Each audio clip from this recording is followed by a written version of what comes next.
lights are out and you stumble in the dark. You kept pushing on, but then you went too far.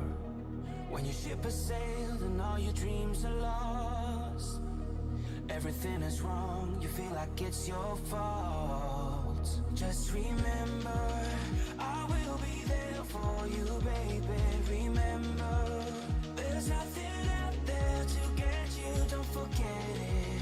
When life throws lemons, just remember. Just remember. Just remember.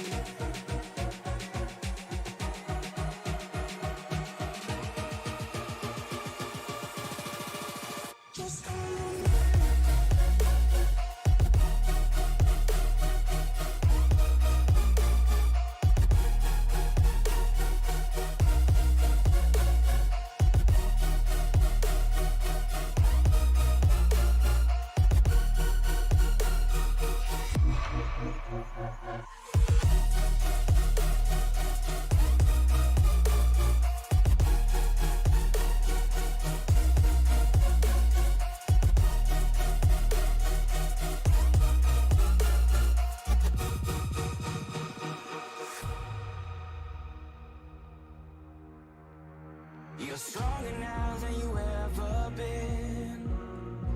You gotta leave now, it's time to catch the wind. You will climb up high and look through the clouds. And when you're feeling low, I know you'll bounce back. Oh, and just remember, I will be there for you, baby. Remember, there's nothing out there to get you, don't forget it. When life throws lemons, just remember. Just remember. Just remember.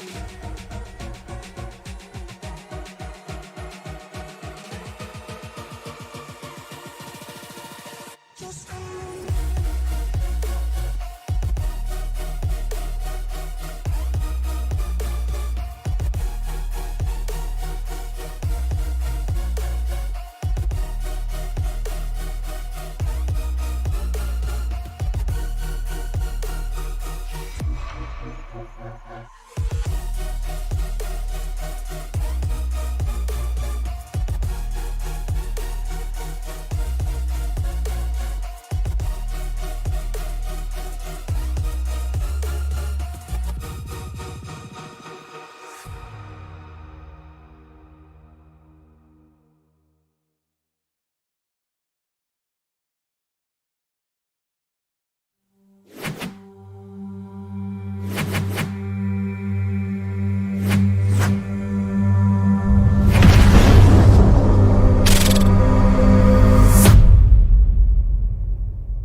Ladies and gentlemen, welcome to a thrilling night of virtual racing action here on iRacing.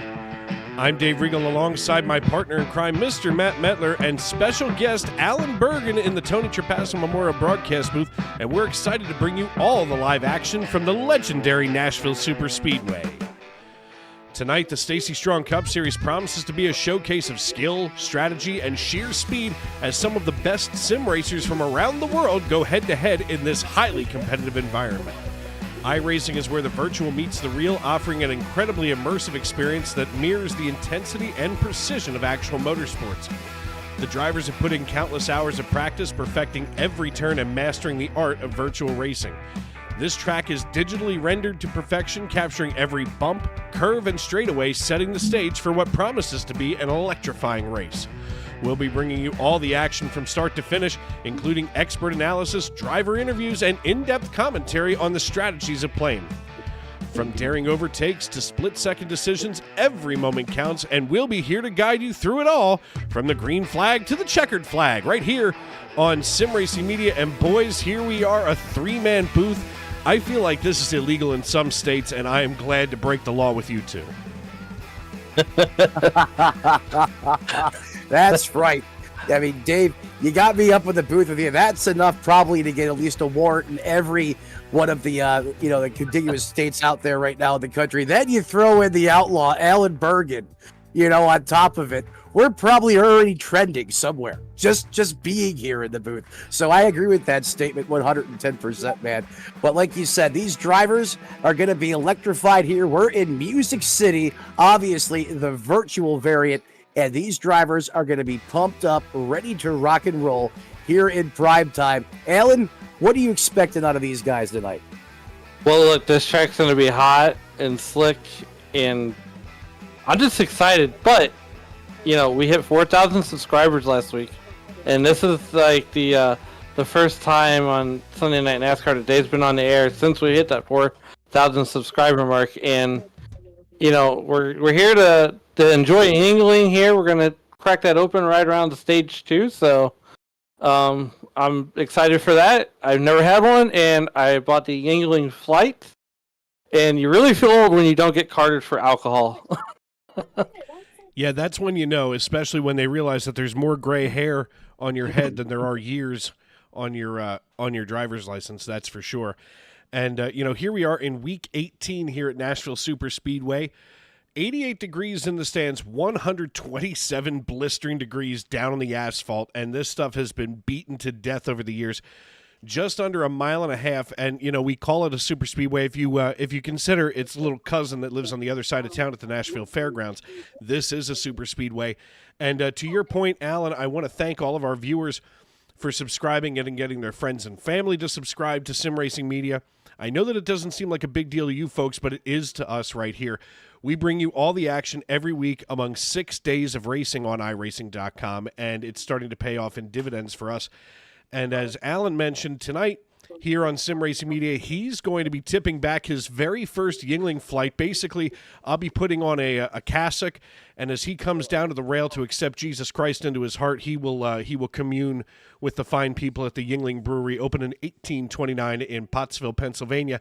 Then in a couple of weeks, yours truly will be doing similar, except for the first time, I will be basically renouncing my faith in beer and drinking Anheuser-Busch, one of the Anheuser-Busch products, for the first time in my life. And quite frankly, I feel like I need to tell my therapist that this is what my life has come to. But needless to say, among that, then the real excitement, as we've talked about over the last few days, is on August 25th at the Coca-Cola's Coke Zero 400 down at Daytona International Speedway. Matt Metler will be in the booth as usual. Alan Bergen will be making a special appearance, and yours truly, Dave Regal, will be on the racetrack for the first time since last year and competing in the Coke Zero 400 right here on Sunday night in the Stacy Strong Cup Series. Well, hey, there's one more aspect to that too. Mike Damani is going to make an appearance too. In that race? No, in the booth. Apparently they don't trust you enough, huh? That's what it goes down to. Look, who better to fill in for Dave Regal than Mike Damani, I mean, here's the thing. We have a pool of incredible talent. I mean, listen, Matt and I, we've worked together, we've raced together, we've had a lot of fun together, and this group just keeps getting I'm getting all, Chris Collinsworth here. This group right here, these are a bunch of guys who really like to watch racing and talk about it, and, this family just keeps expanding week after week, and we just want to thank everybody for making us a part of your day. Wherever you may be and however you may be listening, we want to thank you for tuning in and welcoming us into your homes and onto your phones.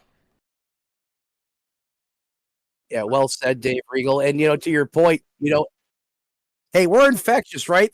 They see all the fun we're having up here each and every Sunday night while we're commenting and calling this great action out there on the racetrack. So, of course, Mike DeMoney wants to come be one of the boys. And, hey, we get to root on you in the process, making your triumphant return to the Stacy Strong Cup Series at the high banks of Daytona, the one place Dave Regal has a slim possibility to win. I mean, come on. Of course, everyone wants to be here for this. This is kind of like watching the guy with no legs run the 100-meter dash. It's going to be fun no matter what happens. That's right. Well, folks, he may be a 1 million to 1 odd to win the race, but I'm going to put my money on Dave just because I know he can get it done. I believe Wouldn't that it. be horrifying if I came in and accidentally won the race? That's my call. I'm telling you, you're going to win that race, man. I'm going to call it out. Now, Sean Rogers has already, speaking of Sean Rogers, but Sean Rogers has already volunteered to be my drafting partner. Of course, he's cheered on every week by Amanda Price in our YouTube.com live chat, and those are the people that we want to thank. We want to thank all of you folks who watch us on YouTube, for making us part of your day. So, of course, we know Amanda Price right off the top of our head. She always cheers on Sean Rogers, who, as you can see here on your screen, leads the points now at 692, just ahead of Nolan Hodgson. It has been a hot and heavy season here in the Stacy Strong Cup Series, and we expect nothing less than that. And just 14 points separating Rogers and Hodgson. We had one big mover in the wrong direction last week. That was Mike Witt, as he dropped down to 13th position out of the top 10. And then the other big mover in the plus direction is Cody McCorkle, who moved up into 53rd. I know that seems like a long way, but folks, you have to understand there are a lot of drivers who aren't here every week, so that opens the door for drivers like McCorkle to run here and do well and start moving up in the standings. Speaking of standings, boys, since we're in the middle of warm-ups here, let's take a look at our qualifying results, because so far, it's been pretty impressive. And, of course, this graphic will get stuck on the screen. Why not? As we reload the overlay, come on, fella. I swear, every week we go through this. It works about like I do. Barely. Well, slow and sloppy. Now I've got two overlays at once. Come on. Let's click. There it is. You did it. Yeah, but I've still on the screen that the folks can see at home. You're watching it on a monitor, but on the screen that the folks can see at home, there's still something stuck up here. Let's see if we can fix that. Because why not? It wouldn't be Sunday Night NASCAR. Well, as Dave's trying to get this graphic fixed, Alan, I mean, this always happens, so we're prepared for it. But Ben and Alan right now currently laid down a blistering lap of a 30.65. He's the fast man on the racetrack right now during warm-ups. In fact, that's good for almost a full tenth over Chris Davis, who's currently in second at a 30.79. Derek Heitman, who just qualified top speed, laid down a 30.5, so he's already a tenth of a second faster in qualifying trim. Noah Hamilton going to sit on the front row with him. A couple of other names of note, if you will. Of course, the 2022 Xfinity Series champion, Bennett Allen, he's going to be on the inside of row 2. We see Seba Cornez from down there in Uruguay. He's going to be starting in the top 10. Sean Rogers, that we were just talking about, he's going to be starting in 12th. Paul Hill, who had a big week last week, starting in 18th position. Diego Rodriguez, although that it doesn't sound like he is from Adrian, Michigan, and he'll be starting 15th. And that's just your starting 8 team. We'll get a chance to run through all of those names in just a moment, but those are the ones that we caught here earliest. And boys, listen, this is kind of an interesting racetrack. I mean, you know, they say super speedway, so your first reaction is, oh, just hold it open wide. But this is a really technical racetrack. This is a very technical racetrack. And the other thing, this is concrete. This isn't asphalt. So this is, bigger than Dover. So that's the other. When you think concrete, you think the Monster Mile. Well, Nashville Speedway blows that, size-wise. And when you compare it, to your point, Dave, to the Nashville Fairgrounds, hey, if you're a local or in Nashville, this is a super speedway, but you jump on a ton of binders here. You're going to be using that brake pedal, especially as hot as it is out there on the racetrack, and backing up the corners every time I've ran here has been critical to long run speed. That always seems to be the magic. If I want to be able to be competitive here, it's knowing how to use the brakes, because you're going to have to use them. You cannot just send this car into the corner. 2, back him up and be ginger on the throttle coming off, and that usually will point you in the right direction to having a competitive car throughout the course of the race here at Nashville. The other thing is getting on pit road. That's what I'm going to be watching tonight. You got a hot, slicky concrete surface, surface, and then you got a hot, slick asphalt surface that you got to get on pit road and contend with. So that's what I'm going to be watching. You got to have flawless pit stops all night long. And we're going to see a lot of that. Now, the interesting thing here is we've seen a couple of really, let's just call a spade, really caution-plagued races, unfortunately, which is something that, to me, is not normal to this particular league. I mean, usually in my opinion, again, a very clean league. But last week at New Hampshire, now remember, we were at a short track, but 23 cautions, 21 of which were for cause. The week before at Iowa, just 6, no problem.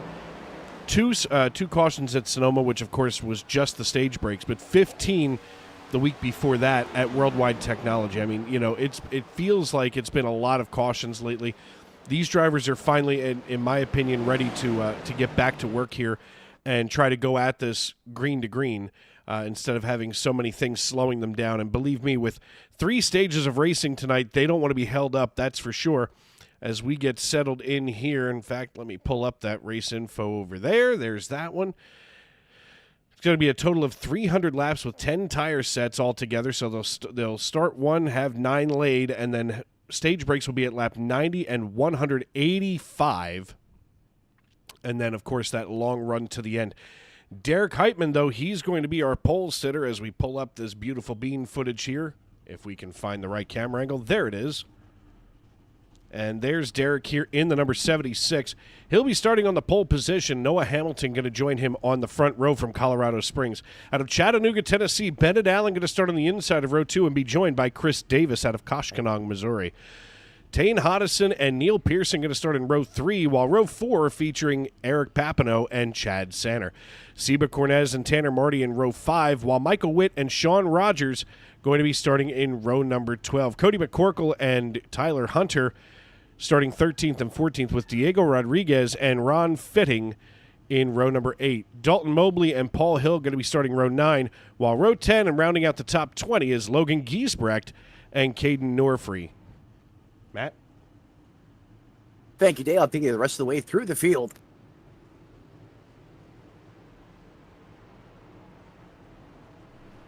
Larry Miles going to be starting in 22nd with Nolan Hodgson in 23rd. Chris Custer starting on the outside of row 12 with Jonathan Crosby and Keith Long in row 13.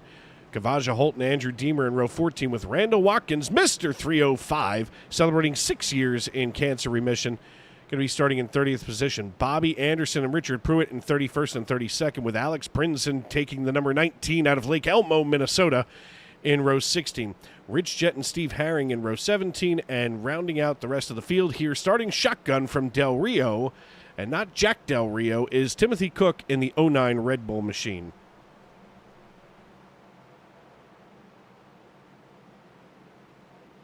You may have. I may have lost Matt. So, Alan, it's you and me. The iRacing.com pace car peels on down pit road. The only thing that's left to do is it's time to wipe the visor and adjust the 5-point harness. Grandma, grab a guitar and some barbecue. Settle in. Race fans, it's show time.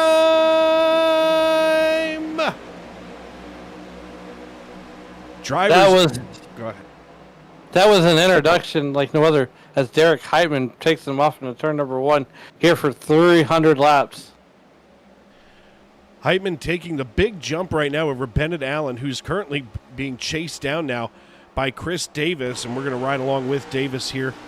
There he is, sitting just behind Bennett Allen, about a quarter of a second. Davis trying to take a little bit of a tighter exit out of 4 as they cross the start-finish line. Looks like Derek Heitman is going to get credit for lap number 1 and the lead here today as we begin our trek toward lap 300.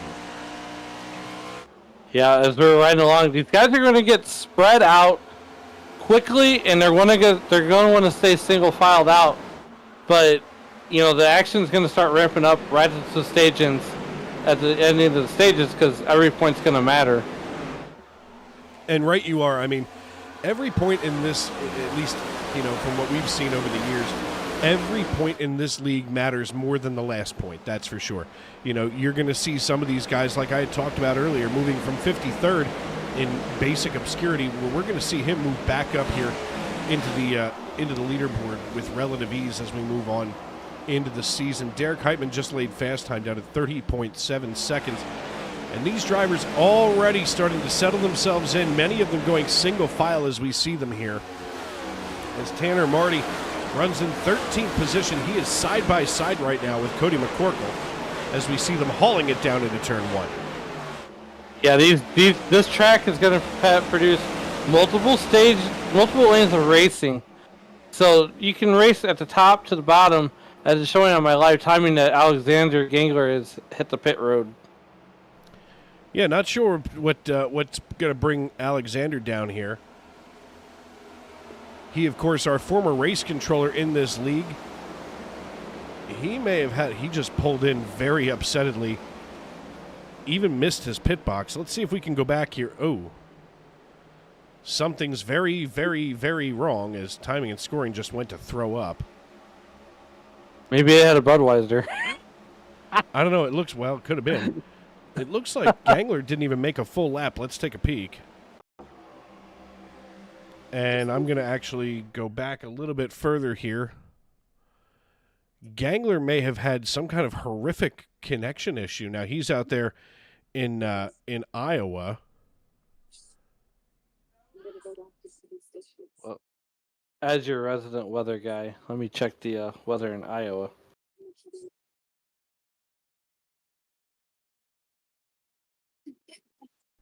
I'm not sure what happened with Gangler, but let's get on back to real racing instead of trying to figure out what somebody's internet problem is, that's for sure.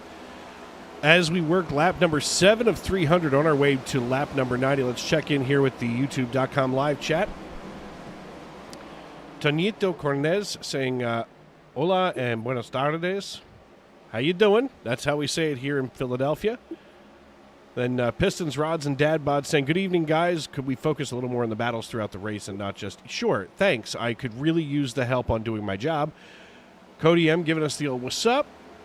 Love the stream, lads, as System Decal checks in with us, rooting for the 94 car tonight. And, of course, then we have Amanda Price, as always, cheering on Sean Rogers. Speaking of the 94, let's see where he might be right now. That's Chad Sanner out of Smithfield, Pennsylvania. As we pull this one up here.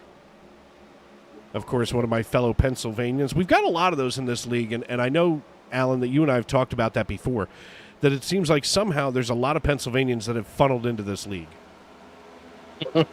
I mean, look, they're in Pennsylvania.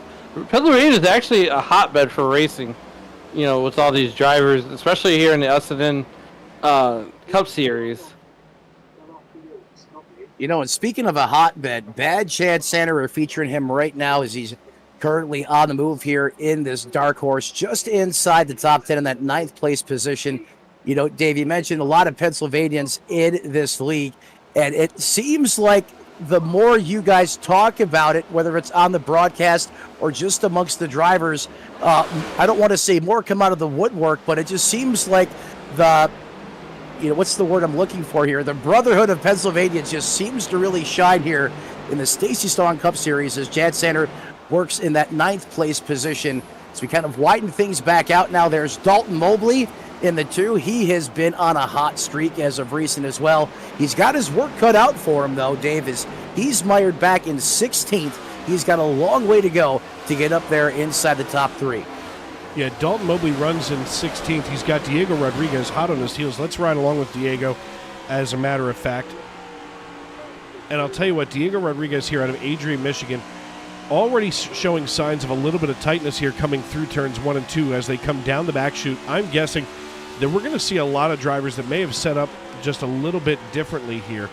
We can see everybody really trying to hold on to the race car. In fact, I'm not sure who that is. Looks like it could be Tanner Marty, somewhere in that neighborhood, or Caden Norfrey in the 06. It looks like that's definitely Sean Rogers. Wobbling a little loose here, a couple of car lengths in front of Diego Rodriguez, and then suddenly stepping out of line is the 20. My goodness. So there's going to be a lot of drivers that have to make those early changes. We'll see that during the first round of pit stops here. Yeah, right now it's just survival. It's holding on. Clearly this track temperature is just plagued the setup on these race cars here in the early going. But Dave, this track's going to change a lot. Alan talked about it. As it rubbers up, it's going to widen out And as these temperatures start to come down, the way that temperatures affect the concrete versus the asphalt, two different animals here. So just a lot of this is going to be patience in the early going. Ooh, is someone almost clobbered the wall. Evasive action being taken there. I think that was the 20 car working on the inside there a whit.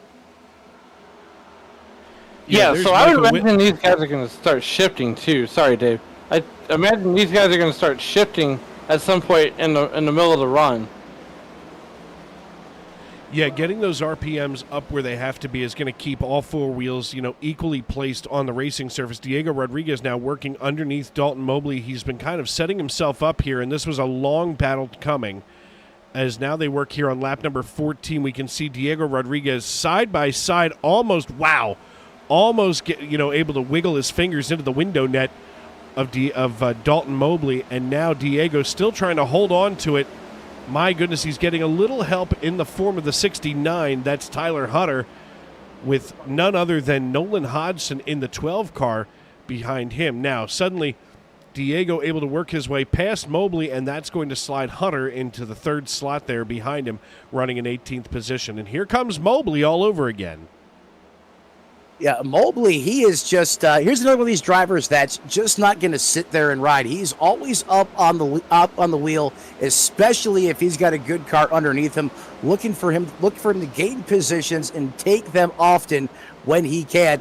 And speaking of another driver that does just that, he's been on a roll as of late. The guy in the 12 machine there, how about this kid? We seem to talk to him every week just about. He's broken through into victory lane. Nolan Hodgson up 5 spots, now runs in that 18th position, Dave. Yet Nolan Hodgson working his way past Tyler Hutter as they nearly decide to exchange some paint here coming out of 4 and down the front stretch as they come through the tri-oval. Looks like Nolan Hodgson going to easily secure away that 18th position now. And once again, Tyler Hutter sliding back here. He's now hemorrhaged 5 positions after starting way up there in, looks like, 14th position. So he's got a long time to work on it tonight as we see several drivers with some connection issues. I just saw somebody else blink out here. Meanwhile, our race leader, Derek Heitman, opening up his lead over Bennett Allen by about almost 0.8 of a second. So as we quick check in on him, we'll go back here to Kavaja Holt as Kavaja out of Waynesboro chases down Sumter, South Carolina's Ron Fitting. Yeah, Sumter, South Carolina's Ron Fitting. He's always one of these guys that thoroughly enjoys starting towards the back or sometimes doesn't qualify and just loves to drive through the field. And that's Ron Fitting doing Ron Fitting things right now. Great looking paint scheme on that number 3 car. He slid back here a couple spots in the early going like some of these drivers. I really just think it's set up as you see Kavaja Holt now trying to challenge on the outside. But nonetheless, look for Ron as this race goes on to get better over the course of the run in that Monster Energy number 3 as he currently holds on to that top 20 position as we go on board with the 00 of Kavaja Holt. Kavaja Holt here working just behind Ron Fitting now, about 0.2 of a second. He's got a run on him here coming out of 4, so now he knows where he gets a little bit better of an exit than Fitting. It's important now for him to start trying to match Fitting step for step, try to stay in that light draft that's going to come off the top of the 3 car here and across the nose of the 00 as they roll out of 2. He gets a little loose. That front end starting to dance around on him as they come down the back chute. Let's see if he gets a similar run out of 4 this time that he did before. And wow, just ahead of them, all of a sudden it looks like there is a traffic jam forming, and it's going to be right here around Nolan Hodgson. Yeah, big-time log jam there, and I think that's a byproduct of this heavy battling that has resumed again right where it did about 10 laps ago with the 34, but here we go. Here's Hodgson on the bottom in the 12, going up against Mobley in the 2. Up top is a John Force special down the backstretch. The 12 is going to clear the position, but barely, as he got some contact there, I believe, from the 69 ride being piloted by Tyler Hutter. If you're going to get whacked, it might as well be whacked by a 69, that's for sure, as they work here through turns 1 and 2 again. All of a sudden, Tyler Hutter here trying to resume his battle to go back forward. As now I just got a lightning awareness here if one of you weather nerds would go check that out for me. Michael Witt here in the 88 now, chasing down Tanner Marty. And I'll tell you what, Tanner Marty has been in this league for an extremely long time out of Duval, Washington. Of course, it's a few hours earlier there, and as he runs the TJM 29 here on lap number 23, he's ready to take on another long-time driver here in this league in the form of Seba Cornez. And we're going to look here from Uruguay's Seba Cornez back to Marty. And right now he's got kind of a comfortable lead here running in 11th. Yeah, not to cut you off there, Dave, but you need to pay more attention to the weather, buddy, because you have a highly electrified QLCS moving to your south side through Pennsylvania. There's radar estimating hail upwards of 2 inches in diameter, wind gusts of 75 miles an hour, frequent lightning, and torrential rainfall is currently occurring with this line of storms. Look for them to pass through your area over the next 30 to 45 minutes. So what you're saying is I should get my unmentionables off the wash line. Yeah, that's probably a good idea. I was afraid. I didn't want to put my thongs in the dryer, and here they are. I don't know what to do. The good news is, though, I think you're on the northern side of Philadelphia, correct? A little bit here to the northwest. Northwest, you actually your conditions are improving as this line now is going to head right into the heart of downtown Philadelphia and then push off towards Atlantic City. So your conditions should be improving. Well, I just happened to get the notification from AccuWeather.com. Not saying that we need AccuWeather as a sponsor, but folks, listen. AccuWeather, to me, is the best app that there is for the average Joe, if you will. Unlike obviously our in-house meteorologist, Matt Metler, who, as we all know, Matt, we know that you're a storm chaser. You know, one of these people with the big trash can in the back of the pickup truck. That's all you, pal. That is all you. That's me. That's all me. Thank you. I appreciate that. Thank you for giving me that. At least I get something. Right. Now, if I'm down in Florida in October and something pops up and you said, oh my goodness, I never even saw this on the 66, the 66. Well, don't worry. When you're down here for Miami, if anything pops off worth even mentioning, Dave, you don't have a choice. Exactly. So you currently watch Bobby Anderson here out on the racetrack. Oh my! Dave wrecked himself. I just wrecked myself. Here it is, the Hawk 24. For all of those of you who don't travel the TikTok world, sometimes you got to spit on that thing. And obviously, right now, Chris Custer has spit on that thing and moved up 3 positions here to 21st. I seen that earlier in the race, and I was like, I'm not going to mention it. I'm going to let Dave walk across that one on his own. And I just stumbled through there like a minefield. One of the hidden gems out there. Sometimes we get treated to some brilliant paint schemes, and that is one of them. As we continue to monitor. You can't. He's dead. He's done. Someone else got to be careful. Seba Cornez there working just behind the 88 of Witt. That car is really starting to turn some competitive lap times in that 59 as he now runs in that 15th place position. You know, he lost some spots early. He's down 6 positions from where he started, Alan, but you know, as this race progresses, this track starts to take rubber, you know, and just getting reps out there as a driver, right? Getting in that rhythm, that sync, and you can see how that 59 is starting to go back towards the front once again. Well, that 59 is Seba Cornez is making his way, chasing his way back up to the front like Dave Regal is chasing down his leopard skin thong on the line. I got it. I'm wearing it as a hat. He's covering up the goose egg from that ostrich egg size hail strike he took to the forehead. That's fine. Listen, it's maybe after that I'm going to wind up needing a frontal lobotomy.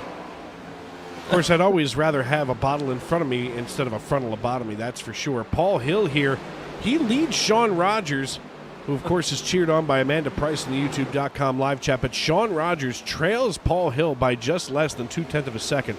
And, of course, out of Kalamazoo, Michigan, Rogers, one of those drivers in this league that we have seen time and time again all season long, who works his way back and forth in the point standings. Right now, he leads the point standings after jumping up that spot last week And, of course, and that was over there at New Hampshire Motor Speedway. 21 starts all season long, so he hasn't missed a race. Average start of 10th position, average finish of 8th. And, of course, the young man's got one win at a Speedway this season. So, you know, all things and that was, of course, last week at New Hampshire. So, you know, this is one of those times of the year where we're sitting here thinking this man's running in here with a full tank of steam, and now it's what do you do with that?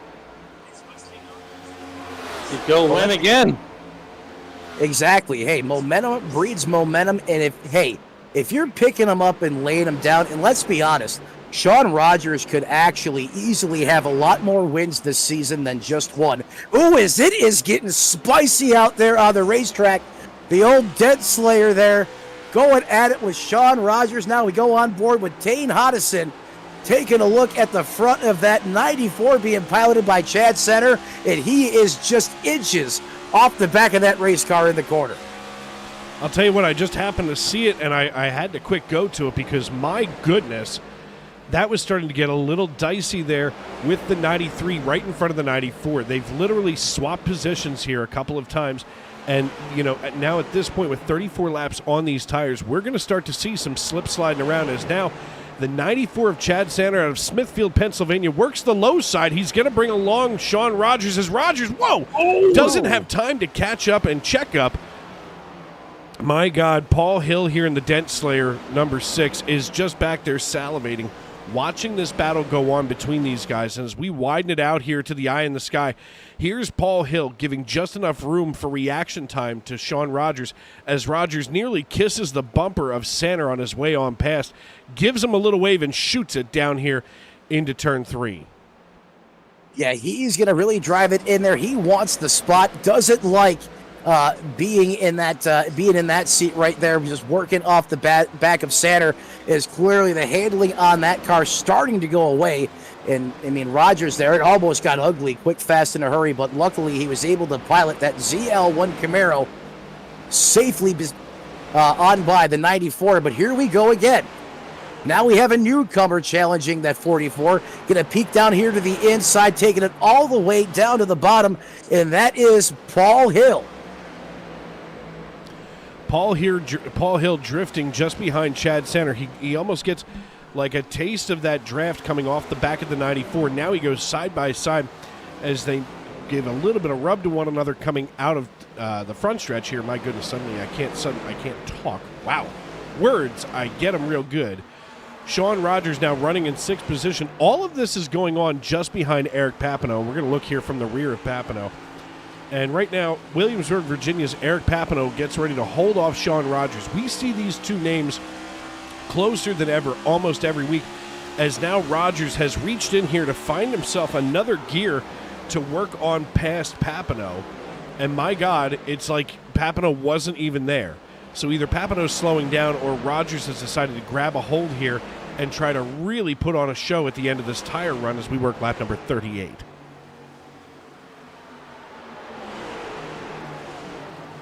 Sean Rogers there in that number 44 car. He's got the 17 car of Eric Papineau right behind him. And, car just bounced off the wall there. The 93, and that's Tane Hodison. That scraped the wall, got the old natural stripe. But, you know, as we get deeper in this tire run, you got to wonder if these guys are going to start shifting or if they already have. You're going to see these guys starting to back their corners up just a little bit more. We're going to go on board here with Tane Hodison out of Brunswick, Maine. And Hodison really having to slow down here.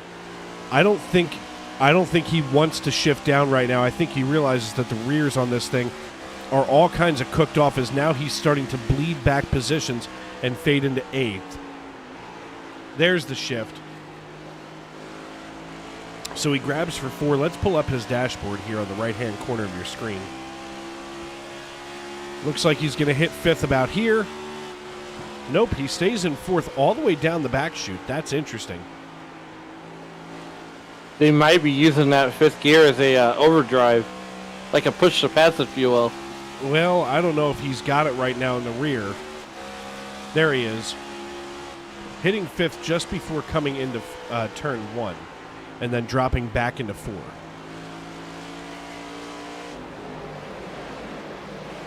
You gotta wonder if he's running out of racetrack to even shift down the back straightaway, because the front stretch is a little bit longer than the back stretch. Yeah, a little longer it is, but I think at this point we're going to start to get ready to see many of these drivers come on down pit road. Here comes Richard Pruitt. He's going to come down and get 4 tires and a tank of Go Fast. So Richard Pruitt going to be the first to come down under green flag conditions.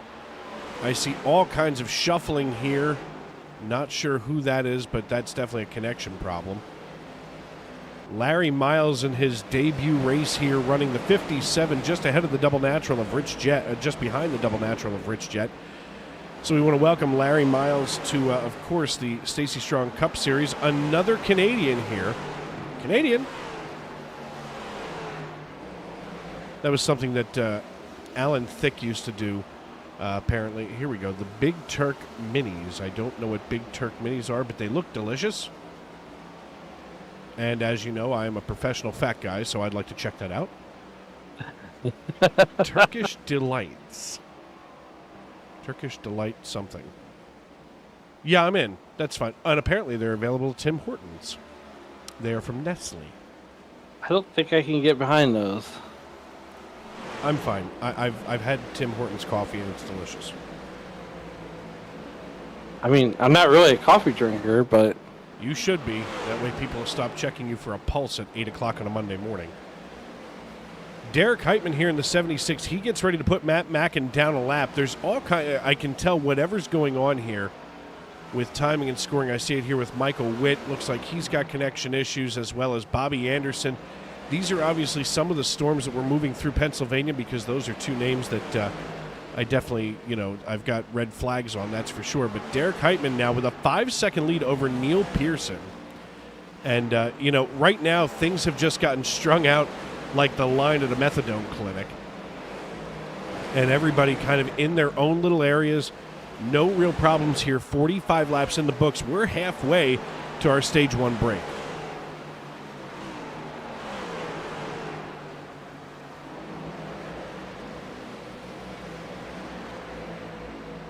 I'm right here. He didn't lose me. I had a kid climb up the back of a 54-inch TV and knock it off the wall, and it fell on top of him. And the TV's okay? I mean, the kid's okay? I think so. I mean... The TV's probably not, but the kid seems like it's okay. That's what counts. I mean, as long as the TV is okay. Oh, you meant the kid is okay. That's what counts. Yes, that's what I meant. See, my kid wouldn't be okay if he did that. Well, I really can't correct him right now because I still wouldn't be here. I just heard silence, and I figured it was Dad's silence. You are correct. Well, I heard this crash boom, hit the mute button, threw the headset down, and then I was like, oh, God, I thought he killed himself because the TV was on top of him. I shouldn't laugh. I shouldn't laugh, but... Are we on a commercial break? Not yet. Oh, we're live. Oh, we're live, pal. We are live. Oh, well, I just blew my whole personal business out there. So, hey, I'm going to go tend to dad things while I have our special guest, Alan Bergen, up here in the booth, and I'll be back momentarily. We will be right here when you get back, as we're working lap number 48. Of course, here's the thing, folks. This is a part-time job for all of us. And, of course, I found Matt Metler, and look, everybody's got stuff to do.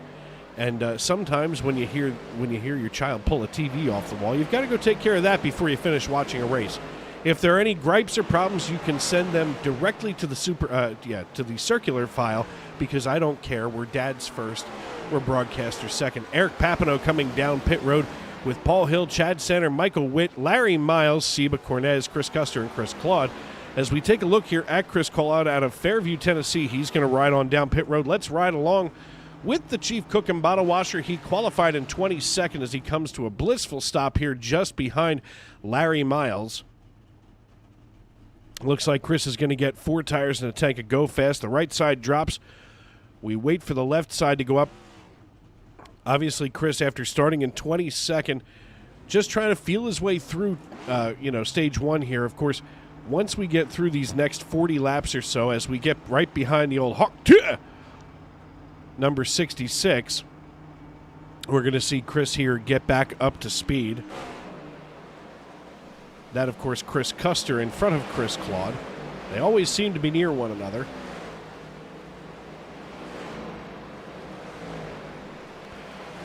But green flag pit stops underway. Derek Heitman still has yet to come on down pit road. It looks like he may be trying to hold this one out for as long as possible. The thing is, you know, you're going to come down, you're going to give up that track position. Right now, all 17 drivers on the lead lap have not come down pit road. Chris Davis flashing in and out with some connection issues. Derek Heitman, now Bobby Anderson with a connection issue.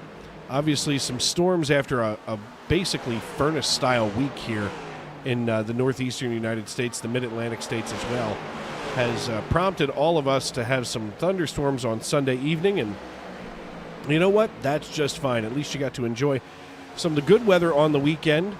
And we're glad that you've tuned in here on Sim Racing Media.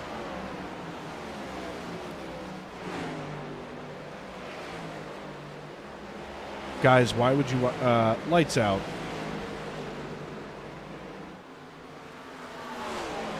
And we're going to take care of that here.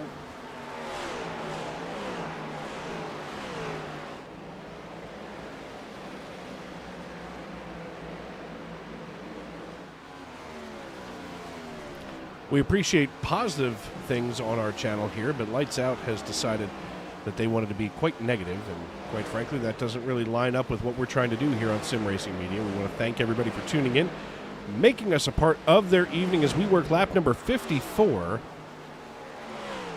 Heitman's still out there, but now looks like Diego Rodriguez and Tyler Hunter coming down pit road. Tane Hodison coming on down as well.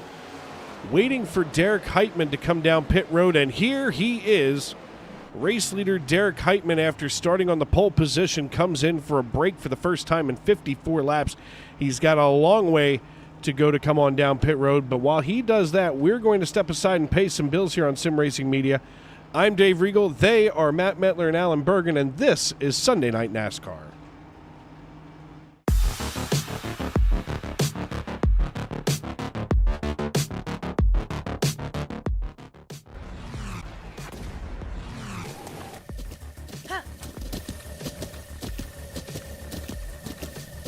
With the Butt Kicker Gamer 2, what you see and what you hear is what you feel.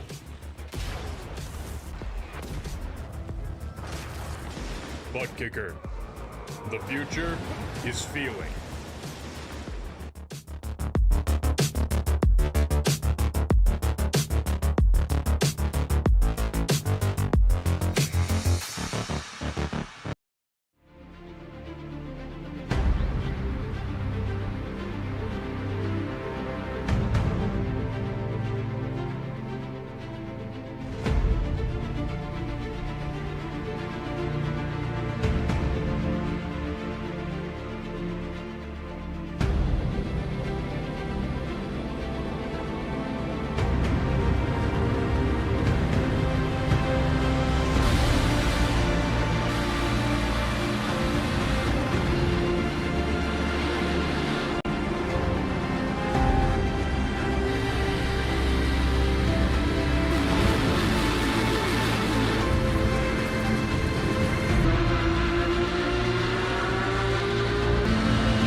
Basket can't defend. He's got the outside line for the second part, and he can't hold on. Going the long way around. We're going to be 3 wide for the lead as they all come to the line. Who is going to take it in the end? And here comes Lockwood. He's going to make the move to the outside. Quinn tries to force it off a little bit, but there he goes.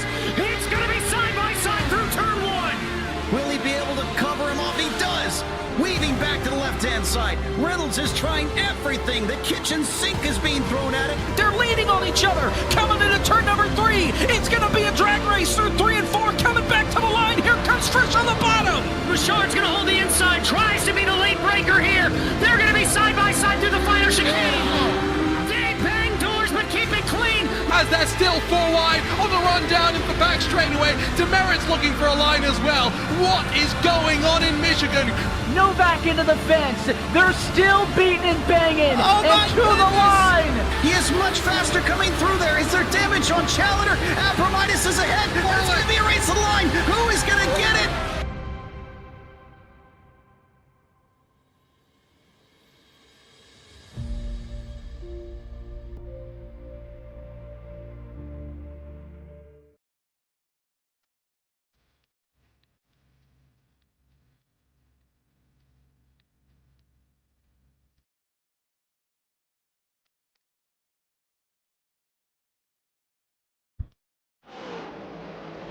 Welcome back to Nashville Super Speedway, where Cody McCorkle has taken over as the Pied Piper of Nashville. Dave Regal, Matt Metler, and Alan Bergen with you here in the Tony Trapasso Memorial Broadcast booth as we work lap number 61 here at Nashville Super Speedway. Of course, as I had mentioned, Cody McCorkle out of Stanley, North Carolina, driving the number 78 Celsius Chevrolet, leads the way. And he is one of just 4 drivers who have not come down pit road yet. And, Alan, I'm starting to wonder what they're trying to do, because this is a strategy that I wasn't ready to expect tonight. Me neither, but just get there to the end of the stage and by the end of the stage you're going to know what you have. But, Dave, it has made its way into the Tony Trapasso Memorial Studio here, just south of St. Louis, the Yuengling Blight. Now, Yuengling Flight was developed a couple of years ago and was initially brewed down at the Tampa Brewing Facility for Yuengling. And, of course, for those of you that are not familiar, quite frankly, get on board with us here as I see Alan's getting ready to twist the top off of the old Yuengling Flight. Is that an aluminum can? It is. An aluminum bottle, yeah. Mm-hmm. So Alan's getting ready here now. Folks, this is in celebration of... Sim Racing Media hitting 4,000 subscribers. He gives a little sommelier sniff here at the microphone, and here it goes, tipping it back. Welcome to your new life. Alan Bergen is smiling from ear to ear. What say you, and how is that beautiful brew? It is not bad. I kind of like it. I know. I've been telling you about this. Well, brothers and sisters, we'd like to welcome into the family of the Eagle Brewing Company of Pottsville another member. I was going to say, Bergen. it almost looked angelic on his face. Like, champagne's going to start falling from the heavens, Beautiful. He just held totally it perked him up. Folks, I'm watching Alan on a webcam, and he held it back. He's even got pinky in the air right now. He just gave himself a little readjustment in the seat, like, "Ooh, did that make your butt? Did that make your butt twitch?" It did. Yeah, it did. I'll bet it did. Look, I am so proud of him right now. I am too. This is beer like evangelism. Baptism. Exactly. This is beer evangelism. Not bad. You know what else is beer evangelism? Look, it's even 95 calories. So I would equate this with a Bud Select. It's got a lot more flavor and body than a Bud Select. It does. And everybody likes a good thick body. Especially if you're Godzilla leading this piece, who's up 33 positions.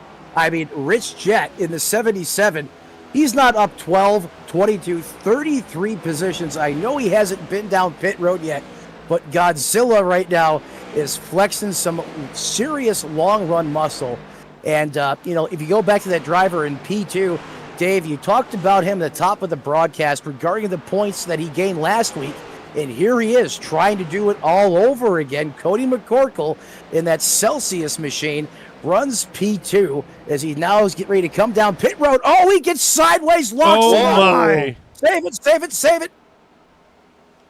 What a job by Cody McCorkle as he almost literally uncorked one into the inside retaining wall, gets it pointed back straight. But Alan talked about this, how treacherous this pit road can be.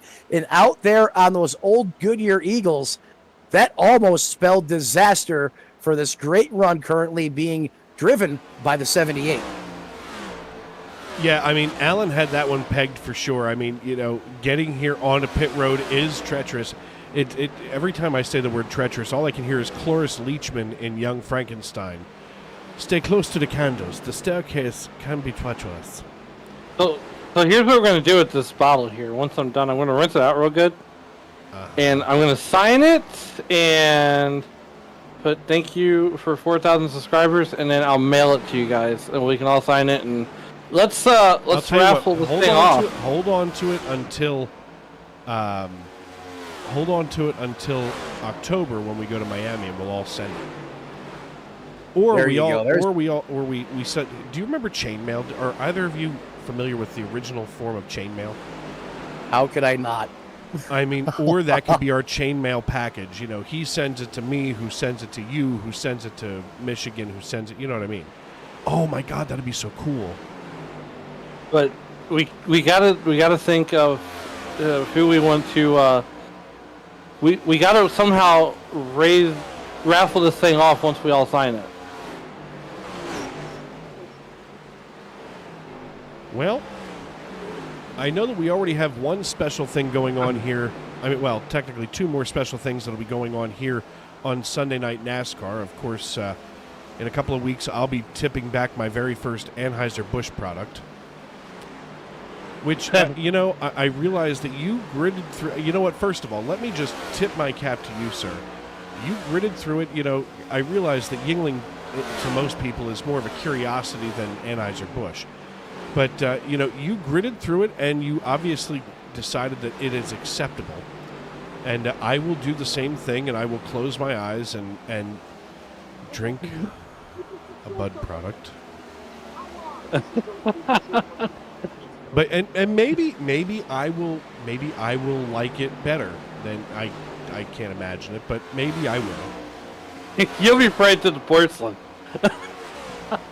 But look, between that, I'm going to tell you. I know that you're working on a paint scheme for me for August. We need to incorporate something with everybody from here at SRM, and yes.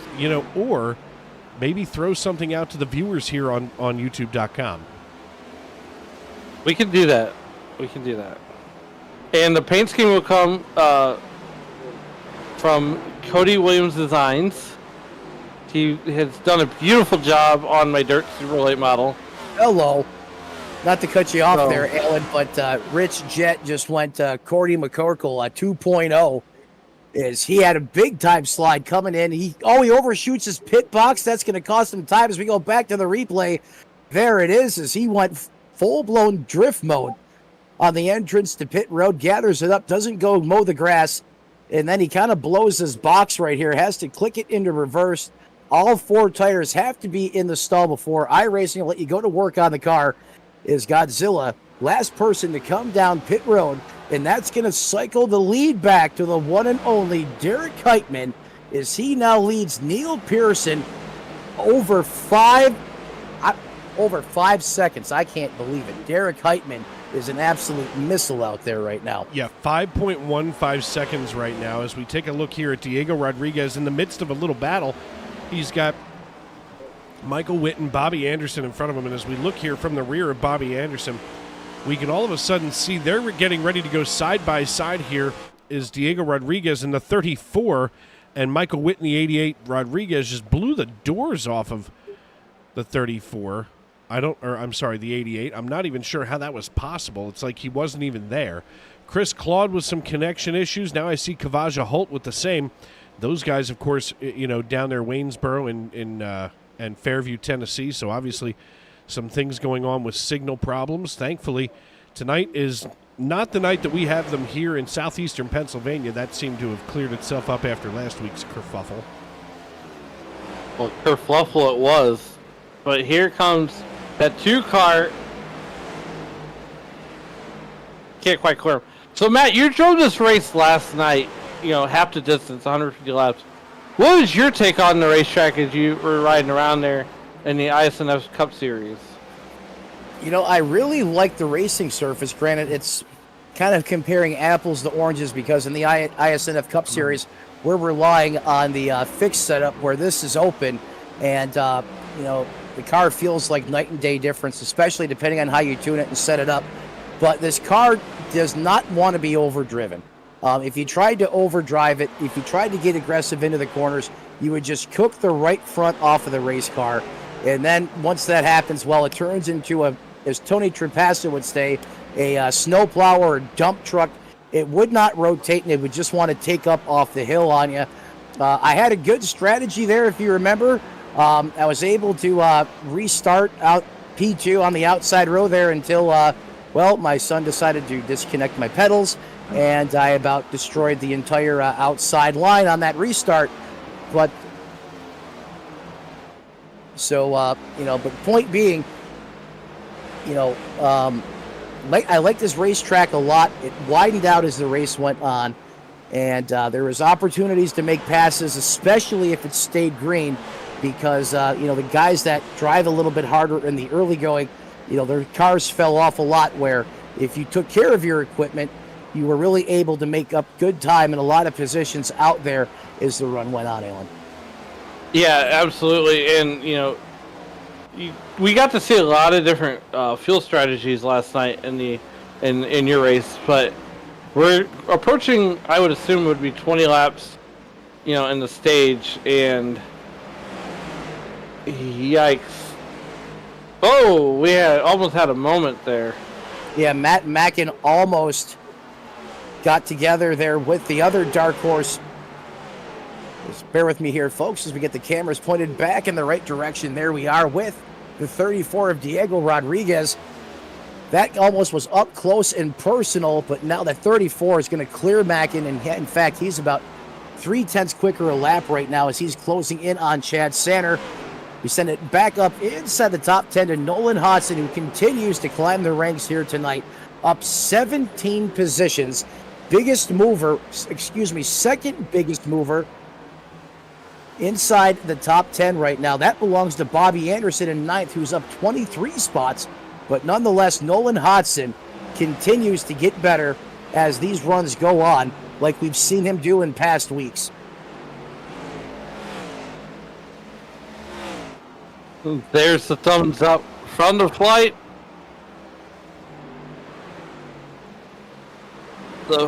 The flight is ended.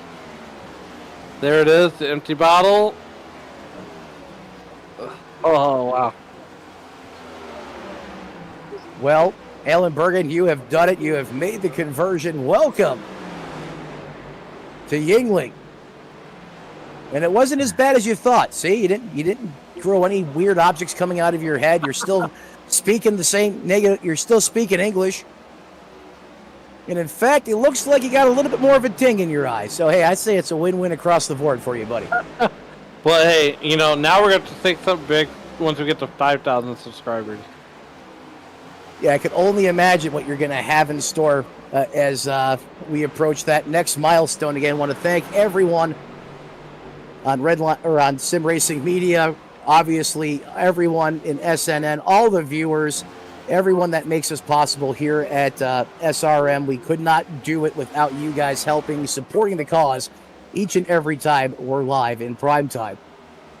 Oh. Yeah, you know, I say all the time, just to put the punctuation on it, I say all the time that we wouldn't be here without, you know, you guys, the viewers and subscribers at home.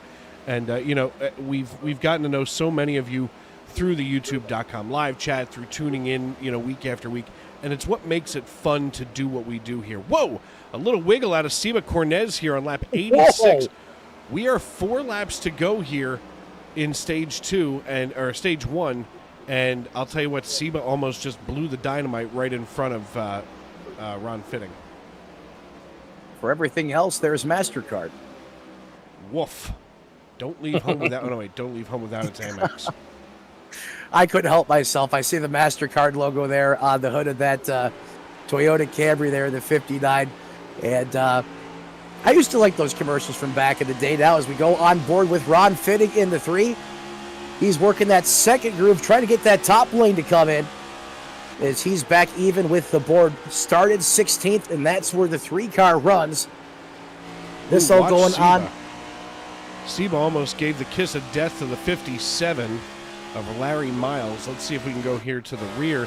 of Ron Fitting. It looks like all of a sudden Seba is having some problems here with the 59, and it may be something as simple as, the car giving up. He hasn't been down pit road since lap 48, so he's got 40 laps on those tires, and we're still 2 to go here in stage 1. Derek Heitman leading the way right now, and so far so good for him as he has qualified on the pole and basically set the pace for this race. Yeah, he has set the pace for this race, and he has commanded it from the drop of the green flag. And, about 20 laps ago, maybe if not more now, he was, roughly 5 seconds ahead of Neil Pearson. Now that lead continues to grow as it's in the neighborhood of 7 seconds, Dave. Yeah, 6.84 seconds from Heitman to Pearson. And all of a sudden, Eric Papineau now draws even here with the 18 of Bobby Anderson. We're going to look from above here from our eye in the sky as they go side by side on lap number 89. They're going to be duking it out here for 9th position coming to the line, assuming that everything here with Bobby Anderson holds out for the time being as Anderson works just ahead of Papineau here in the Liberty number 17 Chevrolet Camaro. They haul it down into turn 3, and wow, they are just matching one another step for step here on lap number 90. Anderson continues to have that close-fought battle there as we now send it back up to the front. Derek Heitman, the man with the plan in Nashville. He's got the guitar set to loud and the distortion crank through the heavens, and he is going to take stage 2 in that 76 machine. Correction, stage 1 as Derek Heitman comes across the line. He's followed by Neil Pearson, Bennett Allen, Chris Davis is getting ready to come across the line next. Sean Rogers, Nolan Hodgson, Paul Hill, Bobby Anderson, who was just fighting it out with Eric Papineau. And speaking of Papineau, here comes Papineau and Diego Rodriguez. And when Rodriguez crosses the start-finish line, that triggers the stage 1 caution, and we will now cool him down for the first time in 90 laps. Yeah, I apologize for that, ladies and gentlemen. I ran a race here yesterday, and we weren't going 100%, so I blew the pooch on that one. That was stage 1. Thank you for the correction there, Dave. Always more than happy to give you the old huck to help you out. Thank you. You got to spit on that thing, right? You got to spit on that thing. only on SNN. And for you folks that are not aware, we're going to take a look here at Chris Custer's car in the 66. He is driving the number 66 Hawk 2 at 24. Spit on that thing. It looked. Derek Heitman now going to lead us down pit road. He'll be bringing along Neil Pearson, Bennett Allen, and the rest of our cast of characters here in our first caution flag of the evening. And this one, of course, just our stage caution. So first time that everybody can maybe get their elbows down a little bit and take a break here, or maybe one hand driving it down pit road. And why not when you're that good and your car's just dialed in as Derek Heitman has been throughout the course of this race thus far. I mean, I've seen some dominant performances out of some of these drivers here in the Stacy Strong Cup Series, but I mean, Derek Heitman is on a mission to decimate all this evening as we see that ZL1 Camaro exit the pits. Does anything, or I should say, does anyone have anything for the 76? You got to stick right here to find out. But here in the early going, Dave, it has been all Heitman with the hype and the vibe in that race car through stage 1. And with us now is stage 1 winner Derek Heitman. Hey, Derek, it's Dave up in the broadcast booth. You got a copy? What's going on? Hey, man, listen, it's been an incredible stage 1 for you. I mean, the only time that you weren't leading was when you came down under green. How is the 76 been handling, and what do you got to do to that Chevrolet to keep it, pointed the right direction tonight? Car's perfect. It's a little loose on exit, but nothing a little throttle control can't fix. So what are you we're seeing just going to try. What are you seeing and hearing from the other drivers? Are they fighting the tight conditions, loose conditions? What are you getting down there on the racetrack? I mean, looking at it, it looks like a lot of people are fighting tight conditions just because it seems like they're maybe driving in a little too deep and sliding the fronts. But it's a difficult track. I know it's technically a quote-unquote super speedway, if you will, but it takes a lot of skill to drive this track. You got to navigate the brakes, hit the correct line in the corners, and keep your tires in one piece. So we'll see who comes out at the end. All right, buddy. What's going to be the strategy here in stage 2? Obviously, you're going to have control of the field. Just 3 cars going to try to get their laps back here in front of you. So what's going to be going through your mind as you try to duke your way through stage 2 on the next 95 laps? Just take care of the tires, honestly. As long as you take care of the tires, they'll take care of you, and hopefully I can just keep racing myself up here all night.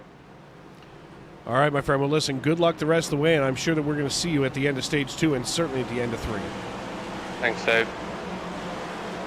That's really the voice of the... appreciate- Go ahead.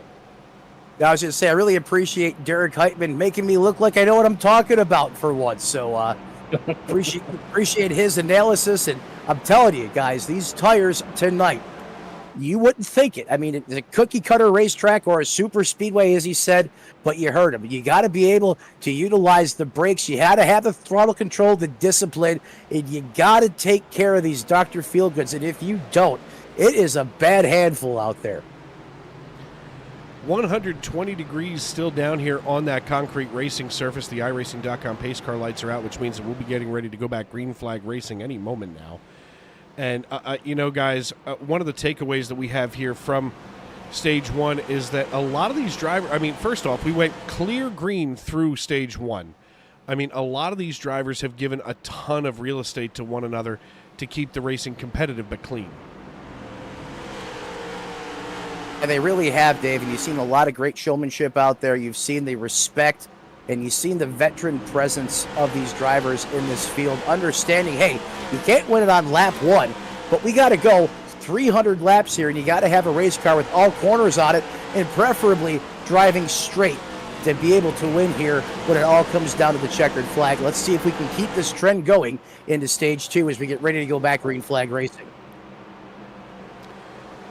Derek Heitman going to control the field from the low line. He's opted to go there. He's got Bennett Allen drawing up just behind him as Allen wants to all but attack that rear bumper here as we come back into the Geico restart zone. We're going to ride along with Bennett Allen in the B-Blaze Vintage number 15. The green flag flies and we're back underway. Allen sliding his way up here into P2. That was near danger as he just shoots right in front of Sean Rogers. Yeah, he just... As Rogers there probably didn't anticipate that coming. Now here comes Pearson on the high side of the racetrack. The modern-day Silver Fox in the 58. He's going to challenge Rogers, but give him plenty of room. Here as he goes to the high side of the racetrack. They're going to be side-by-side off the 3-4 complex to the line. The 58's going to get the spot and the momentum on the high side. Check the box, move Neil Pearson into the top 3, Dave. Yeah, Neil Pearson just battled out one of the most talented drivers in this league for P3, and he doesn't want to have to turn around and look back, that's for sure. As we ride along here down the back chute, these drivers suddenly going single file from vast majority of them. I see that was the 57 of Larry Miles down on the apron on the back stretch. He's getting out of the way of this freight train from hell as these drivers are now getting themselves back up to speed on lap number 98, working our way toward lap 185 to the conclusion of stage 2. 185, the conclusion of stage 2, and Neil Pearson just hit the new fast lap of the race, a 30.63 in that 58 machine. So currently he's got the boogie underneath the hood of that Camaro, and here comes Sean Rogers starting to zero back in behind that car. Look for that battle to pick up once again for that third place position as Neil Pearson backs that lap up, and now Rogers blows the doors off of him and goes at 35.3. I swear, Alan, these drivers, when they start to see one guy lay the fast time down, they just want to see if they can squeeze a little bit more out of the racetrack, and Sean Rogers just did. Well, look, right now it's an I-24 backup coming through Nashville, Tennessee, and it's all caused by these guys here in the SRM Stacy Strong Cup Series. Sean Rogers has a lot of momentum on his side right now, especially coming off of that win last week at New Hampshire. Yeah, he's coming off that win last week on New Hampshire. I mean, Dave, we've seen him be the bridesmaid or inside the podium a lot of times this season. just could not get that dark voodoo cloud off of him and around that race car from punching into victory lane. Now that's gone. We've broken the curse, and you can really see just how good this 44 here is on the concrete tonight. He's really getting into the corner, able to get those left side tires down to just about that yellow line, and he's really able to get a good drive off, and that's where you see him, not only Rogers but Pearson lighten up the lap times right now as they continue to run in that 3rd and 4th place position. Moving on now to Chad Sanner here in the 94. He chases down Diego Rodriguez in the 34. And so far, so good, as he's just about a 1/10 of a second behind Rodriguez. Let's go on board here with Sanner out of Smithfield, PA. I feel like sometimes we go on board with the same folks, but they're the ones that are putting on the good action here at Nashville Superspeedway. As he looks to the left rear quarter panel, he's trying just close enough so now he can shoot right underneath the 34 and suddenly try to challenge Diego Rodriguez, and wow, puts that right rear to use almost against the 34 of Rodriguez, as now they're going to be swapping around and opening the door for Michael Witt in the 88. Yeah, opens the door for Michael Witt, there in the 88. Obviously, that throwback Dale Earnhardt Sr. paint scheme, except it was Wrangler on the race car. Still love that paint job out there in Michael Witt's, and they run to that 12th place position right now. And Dave, it has been hot and heavy just in front of Witt. You mentioned the 34 of Diego Rodriguez, Chad Sanner there as well. And these two have almost seemed like they've been welded to each other throughout most of this race. They can't seem to get away from one another. No, and Alan, go ahead, Alan. Oh, I was going to say, here's the Hawk Tua car. Up on the outside there. Yeah, that's the 66 of Chris Custer out of Ohio, usually sporting the Coca-Cola paint scheme, but he's decided that he wants our attention tonight, and like a fuzzy bunny, there it is, as he chases down Tyler Hunter and Jonathan Crosby. And we can watch Hunter and Crosby going at it here as we widen things out to the SRM blimp. Of course, Mettler not piloting the blimp tonight, as Alan and I surmised on Thursday during Racers Elite. But here he is on the low side is Tyler Hunter challenging Jonathan Crosby in the HendrickCars.com number 73. Hendrick Cars. Go ahead, Alan. To Matt's credit, he didn't wreck the blimp. Matt, we only have liability insurance on the blimp, okay? Whoa, speaking of wrecking, that 73 was full-blown drift mode. Jonathan Crosby just about went big. I can't even talk about that car anymore, Dave. You ruined it for me. Is he's able to slip by Chris Custer, the 73's near-death aftermath that almost ensued. Now he's going to get a great run down the backstretch here, but you can see just how much Chris Custer is driving it in deep into the corner. The Camaro gets big time loose again. He's got to chase it all the way down to the flatlands. That car is bad loose right now. Jonathan Crosby has his hands full. Yeah, and the thing with Crosby is he's only up one spot. He qualified in 25th. He's obviously having trouble here at Nashville Superspeedway as we work lap 107. And I'll tell you what, a lot of these drivers, as we look at some of these battles here on the racetrack, they're all still very close. I mean, one mistake could ruin it all for everybody. Even as we look up to Lamar's Iowa's Nolan Hodgson, who looks to the inside of the 74 of Chris Davis. Davis trying to hold him off, but it's not going to be enough, I don't think, as it looks like Nolan Hodgson is starting to creep in closer and closer here on Davis. All of a sudden, under assault, though, is Derek Heitman, as we look here from the rear of Heitman's car just behind him, and here he is, the 2022 M&N Xfinity Series champion, Bennett Allen, in the B-Blaze Vintage number 15, chasing him down like someone who owes milk money. Hey, you never know. Maybe he does owe him some milk money. He very well could. I mean, Bennett Allen just got out of school, so it's entirely possible. Well, as you mentioned, that B-Blaze Dark Horse Mustang is absolutely setting a blistering pace right now. But I believe this is the 76 of Heitman just doing what he does, and that's managing the gap right now. I only think he's going to push that 76 as hard as he needs to keep that ZL1 Camaro out in front. You heard in that interview, he talked about how important the tires were, especially over the long run. Or if Heitman feels like he's having to push his car too hard here, he very well could let Bennett Allen on by. I mean, these are all moves I've seen Heitman, make over the years, especially back last year when he used to work with Miller time in the 10 ride. We used to see those guys work a very similar strategy. They stick tried and true to their game plan, but for the time being, I think that's Heitman just running fast enough to keep these other drivers at bay as he continues to lead here at Nashville. Derek Heitman talked about, wanting to save tires, or not really wanting to, but having to save tires here at Nashville Superspeedway. And we know that he's got the ability to drive back up through if he has to. So if he's got to cool those things down for a little while as he tries to run away from Bennett Allen, that may be all he has to do. Just cool him down, save those tires, and then drive back through Allen. Because as we've seen so many times this year, and I love Bennett Allen to death, but he's not the greatest when it comes to saving tires here in the Stacy Strong Cup Series. And as we want to quick take a look here, I'm going to try to find Bennett Allen. There he is. Bennett Allen, in his 11 starts this season, has an average finish of 22.6. I mean, he's got himself some really, good top 10 performances. But here in the Cup Series, something bad always happens to Bennett. Yeah, luck has not been on his side. And as we say that, he got big time loose coming off the corner there. Almost made light contact with the safer barrier.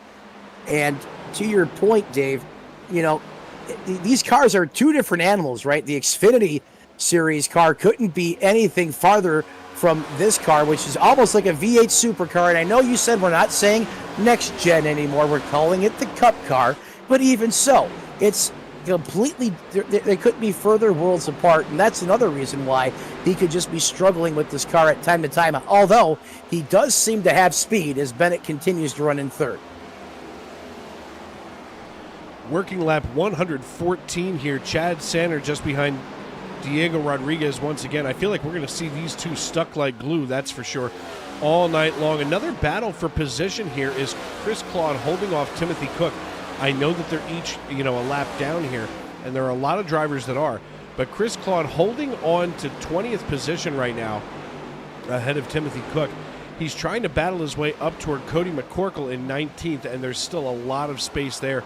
So a lot of these battles still raging here, even a lap down tonight in the Stacy Strong Cup Series. And for now, we're going to step aside and pay some bills here, but don't go away. We're going to go NASCAR side by side. I'm Dave Regal. They are Matt Metler and Alan Burgundy. You've got the #1 team in sim racing media.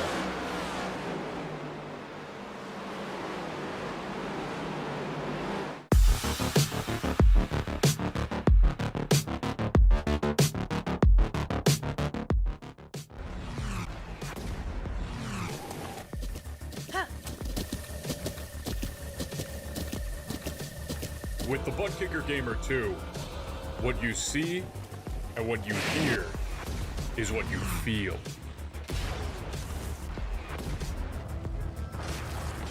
Butt Kicker. The future is feeling.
straight.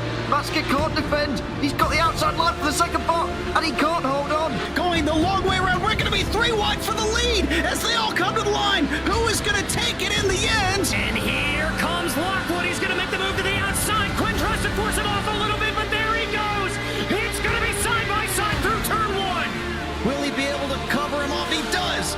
Weaving back to the left-hand side. Reynolds is trying everything. The kitchen sink is being thrown at it. They're leaning on each other. Coming into turn number 3. It's going to be a drag race through 3 and 4. Coming back to the line. Here comes Frisch on the bottom. Richard's going to hold the inside. Tries to be the late breaker here.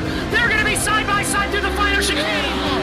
They bang doors, but keep it clean. As they're still 4 wide on the run down into the back straightaway. Demerit's looking for a line as well.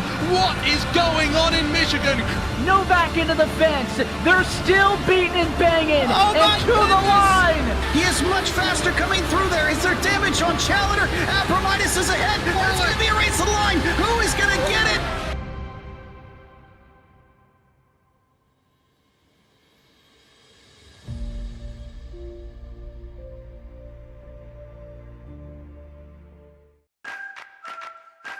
Preen Garden Weed Preventer and Preen Garden Weed Preventer Plus Plant Food block weeds before they start and are safe for use around over 400 flowers, vegetables, trees, and shrubs. Best of all, they give you 3 months of freedom from weeding in just 4 easy steps.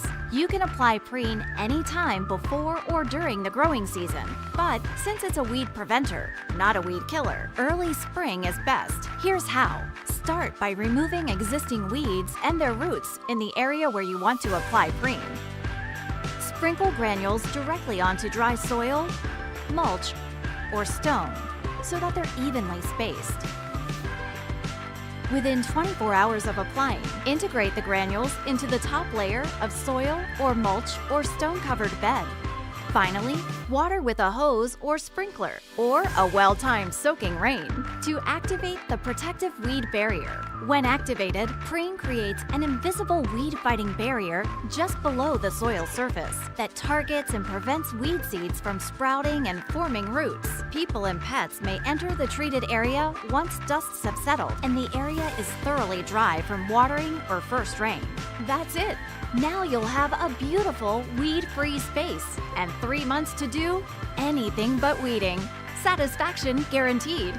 Trusted for over 50 years, Preen is America's #1 weed preventer brand with weed preventers for every type of garden.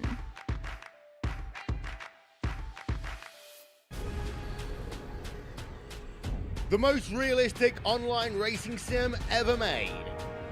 This is iRacing. Detailed laser scan tracks, fully dynamic real world cars, and over 50 series to choose from. 6 online world championships offering over $400,000 in annual prizes. This is the original esport racing game. This is iRacing.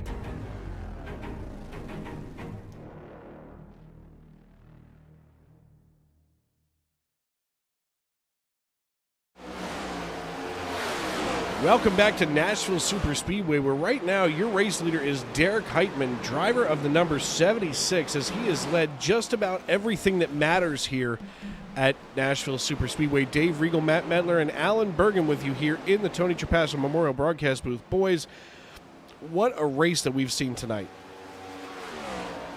Oh, man. It's been one well of an event. Derek Heitman out there doing Derek Heitman things from the drop of the green flag. But, you know, we're only going 300 laps here, and right now, you know, the first car allowed down would essentially be, I want to say it's gonna be Steve Cornez there in 16th position. Yeah, so your top 15 cars still on the lead lap, but Dave, you mentioned Derek Heitman, and he's been the hype man here in Nashville. So obviously he's got that smooth Tennessee whiskey rolling. He has a setup in this Camaro that is bad to the bone with a capital B-O-N-E. in this thing. Just a few laps ago, he was under pressure there from Bennett Allen. I was pretty certain he was just managing the gap, and here he goes, starting to check out on the field again, almost 1.8 seconds ahead of Neil Pearson. In fact, that's where the interval is now. And then if you go back to that third place car, 3.6 seconds. So that 76 clearly has got a hot rod set up underneath that car. I want to see if anyone can dethrone him later on in this race, as this track probably going to change the most in the last 50 laps or so of this event, if I had to guess. Yeah, but I'll tell you what I don't expect to see in those last 50 laps, a lead change, that's for sure, as Derek Heitman leads the way here. Now, he last brought home the checkered flag a few weeks ago, back in April at Talladega Superspeedway. So obviously he thinks that Superspeedway is where he wants to live here, even though the Nashville Superspeedway wouldn't necessarily be called such. Last week at Gateway, he finished in 9th, which, don't get me wrong, isn't a bad thing, but, for him, not as great as usual. In fact, we've seen his finishes this year. He's finished 2nd at Vegas. He's finished 3rd at Phoenix, 4th at Dover, 6th at Circuit of the Americas. I mean, his worst finish of the year was at Atlanta in 37th. And actually, now that I'm looking at it, it looks like he only finished 69 laps at Atlanta. He has an average finish of 13.5 this season. Obviously, the Atlanta run was his worst of the year. But tonight, he has showed everybody why he deserves to be our race leader. That's Derek Heitman. As we look a little bit further back, here is Kalamazoo, Michigan's Sean Rogers, about 0.3 of a second behind Chattanooga, Tennessee. Wow, Chattanooga and Kalamazoo, I don't think I've ever had to say those two cities that close to one another. As suddenly a battle is brewing here between Michael Witt and Tanner Marty. Tanner Marty here in that 14th place position. They're in the 29 machine. Another one of the guys I throw to love. One of the guys here that are just so good over the long run, one of the long run boys, working now about 2.5 car lengths back of Michael Witt there in the 88 machine. And Tanner Marty, talking about lap times, last time by, he ran a 31.88 my timing and scoring here decided it wants to puke the bed. So, Dave, with that, I'm going to kick it back to you. Tanner Marty last laid down a 32.06. His fast time was 30.71. He runs 14th position right now, just behind Michael Witt in the 88. And all of a sudden, things starting to calm down around the racetrack. I'm seeing a lot more yellows and oranges than I am reds here, which, of course, on our timing and scoring means, red is close, yellow and orange not so close. White, of course, is just off in your own zip code. And right now, Derek Heitman doing just that as he rides all but, 2.8 seconds, now 5 seconds back to Bennett Allen. So Derek Heitman in his own zip code tonight, really hauling the mail tonight here at Nashville Superspeedway. We're going to go live here alongside Tane Hodison, who's just ahead of Tanner Marty and Michael Witt. We were watching them, and opening the door is Dalton Mobley here in the Deuce machine as he runs 15th. Yeah, the Deuce machine. The Deuce machine. Great wordplay there, Dave. I love it. Up 2 spots from where he started. But this is where it starts to get a little close quarters racing. The 57, Cody McCorkle, all over the back of Dalton Mobley there. However, McCorkle being scored in that 17th place position. Chris Claude just in front in that Toyota there, being driven or sponsored by Monster Energy, as that's been the theme for the 10 virtually all season long. Yeah, here's the thing with Chris Claude. He is consistent, if anything, and he'll finish mid-pack to rear. And, the thing with Chris, he knows that when bad things happen to the drivers in front of him, he's going to pick up those spots. He's not going to pass you for a position. He's going to pick those spots up as he runs right now in 21st position. He's about, a second and a half behind Ron Fitting, who runs just ahead of him in that top 20. And as we look here from Chris Claude, we can see he's nice and comfortable here in the 10 machine. Of course, our chief cook and bottle washer, our fearless leader, if you will, For those that are fans of Rocky and Bullwinkle, I don't know what Chris would look like if we dressed him up as the fearless leader from Rocky and Bullwinkle. Something tells me he's not a fan of that much leather. I don't think he's yeah, leather and chaps. There we go. I mean, there's the 50. Look, Hey, you run a league here where the men are men and the goats are scared. Somebody's got to wear the leather and have that riding crop. And Chris Claude does an amazing job of keeping it together here in this league. And I mean, he may not be an aggressive driver, but he's a good driver. I've watched him and I've raced on his team throughout the years. And I'll tell you what, he is one of those people who, when you need somebody who's just a steady guide on the iRacing.com servers, he is the one that you want to pay attention to. Yeah, I mean, talk about just great situational awareness and poise and an understanding of what he needs to do out there to be effective at his craft, and that is Chris Claude. If you want someone that's not going to rack up the DNFs, that's not going to basically have a target put on your back, your team's back, and is always going to bring a race car 9 times out of 10 back from 100%er, looking just as good as when the green flag dropped, he is your man without question. He wins that award all day long in my book, and doing exactly what he does each and every week out there, just running his race, his pace, and he's going to do it his way. And more often times than not, since I've been privileged enough to be up here in the booth as we see the Ted now getting ready to come down pit road, he makes it into those playoffs, Dave. Yeah, Chris is going to get. Oh, I don't know what he was doing.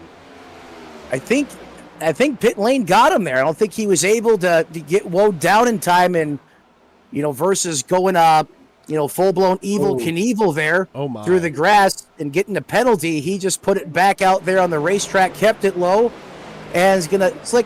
It's like an aborted approach in a 737. He's doing a go round. Well, and that's going to allow Chris Custer now to take that 22nd position away from him as he has now spit on that thing and got around Chris Claude.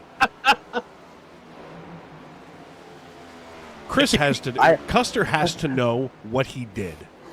Oh, that is broadcast eye candy at its finest. I haven't seen one that good since Barry Sanders had cougar bait on his race car. I remember that. That was good. And I'll tell you what, it's one of those where he just lays it out there, leaves it alone, and yep. The message is, I'm just going to leave this here. Yep, that was, we first got our taste of cougar bait when Tony's cat dropped the SBV on him at New Hampshire. That was just about a year ago. Oh, God. And in the midst of that is when Tony discovered cougar bait, and it was just a beautiful transition. And one of my memories that I laugh about every time I think about Tony, and I'm glad I have that video clip because it is absolutely hilarious. What did you eat?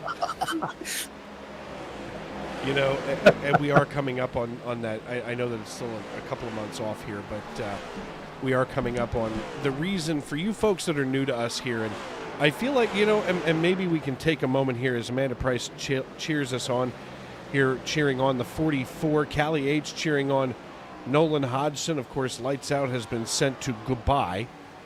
But, something that we don't mention enough here, we call this the Tony Trapasso Memorial Broadcast Booth. It has been anointed as such in our SRM family. And for you folks that are reasonably new to the SRM way of life here on Sim Racing Media and on iRacing.com, Tony Trapasso was the glue that held all of us together. He made all of us literally who we are as broadcasters, got me to calm down. And, of course, I calmed down and I got maybe a little too loose. Like I'm loose like well, never mind. But at least until I decide to stay like out. A slut on prom night. What can I say? But, Tony Trapasso was a world-class broadcaster here with us. And, of course, the last person to call a race with him was you, Matt. And, I got to be honest with you. That's something that you will have forever. Whoa! Not to, I don't want to interrupt our soft moment here, but Diego Rodriguez suddenly I guess he didn't want to have to recalculate the GPS, so he decided to just quick make a U-turn as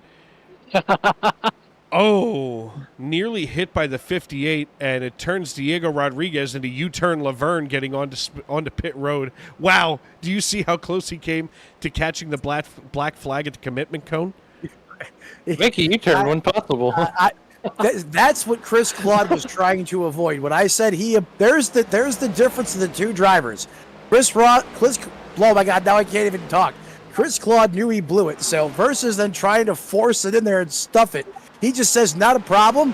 We're just going to pick up the throttle. We're going to go back around, contact the tower. That 737 Heavy's coming in next time by. Option 2, we missed it. We're going to stab the brakes. We're going to crank it, and we're going to try to thread it in there and almost take Neil Pearson out in the process. As a very dedicated customer of Spirit Airlines, that's the kind of crap that I expect. I was just going to say that. They also have Howdy on their winglets. Come on. You know what? Can I go here? I'm going to go here. There is nothing more like smile-inducing than sitting down in my tiny little Spirit Airlines seat, looking out the window and just being told by a little wing going, "Howdy." It makes me feel more comfortable when I slide into the seat. So I didn't get to see that firsthand. One of my friends sent me a video actually from looked like an aerobatics performance of a Spirit airline takeoff from Tampa a couple days ago on their trip to Puerto Rico. They had thunderstorms in the area, and let's just say I wish I was on that flight. And that's when I first saw the Howdy on the winglet. And I got a kick out of that. The first time I ever saw Howdy on there, I just thought, well, I suddenly feel much better about this cheapo airline. I'm still waiting for the day. You know, first of all, they've got some nerve to weigh the bags at 55 pounds or whatever it is for the FAA, because I'm crossing that 299, 300 mark, okay? They weigh the bag, but I'm okay. Like, thank God that they don't ask me to, hey, can you maybe cut this left leg off here? Cut your leg off and we'll give you a couple in-flight premium malt beverages. Excuse me, you, the one with the wide rear, can you please get out and help push the aircraft off the runway? Oh, goodness gracious. I'm picturing it now. I'm just running along and there's one guy with his hand out going, "Come on, you can make it." Chris Davis now cycles to our race lead here in the 74. He's the only driver not to come down pit road. I guess he thinks that that's going to get him a bonus point. It doesn't, but here he is killing it as Chris Davis now comes out of turn 4. He's going to stay out once again.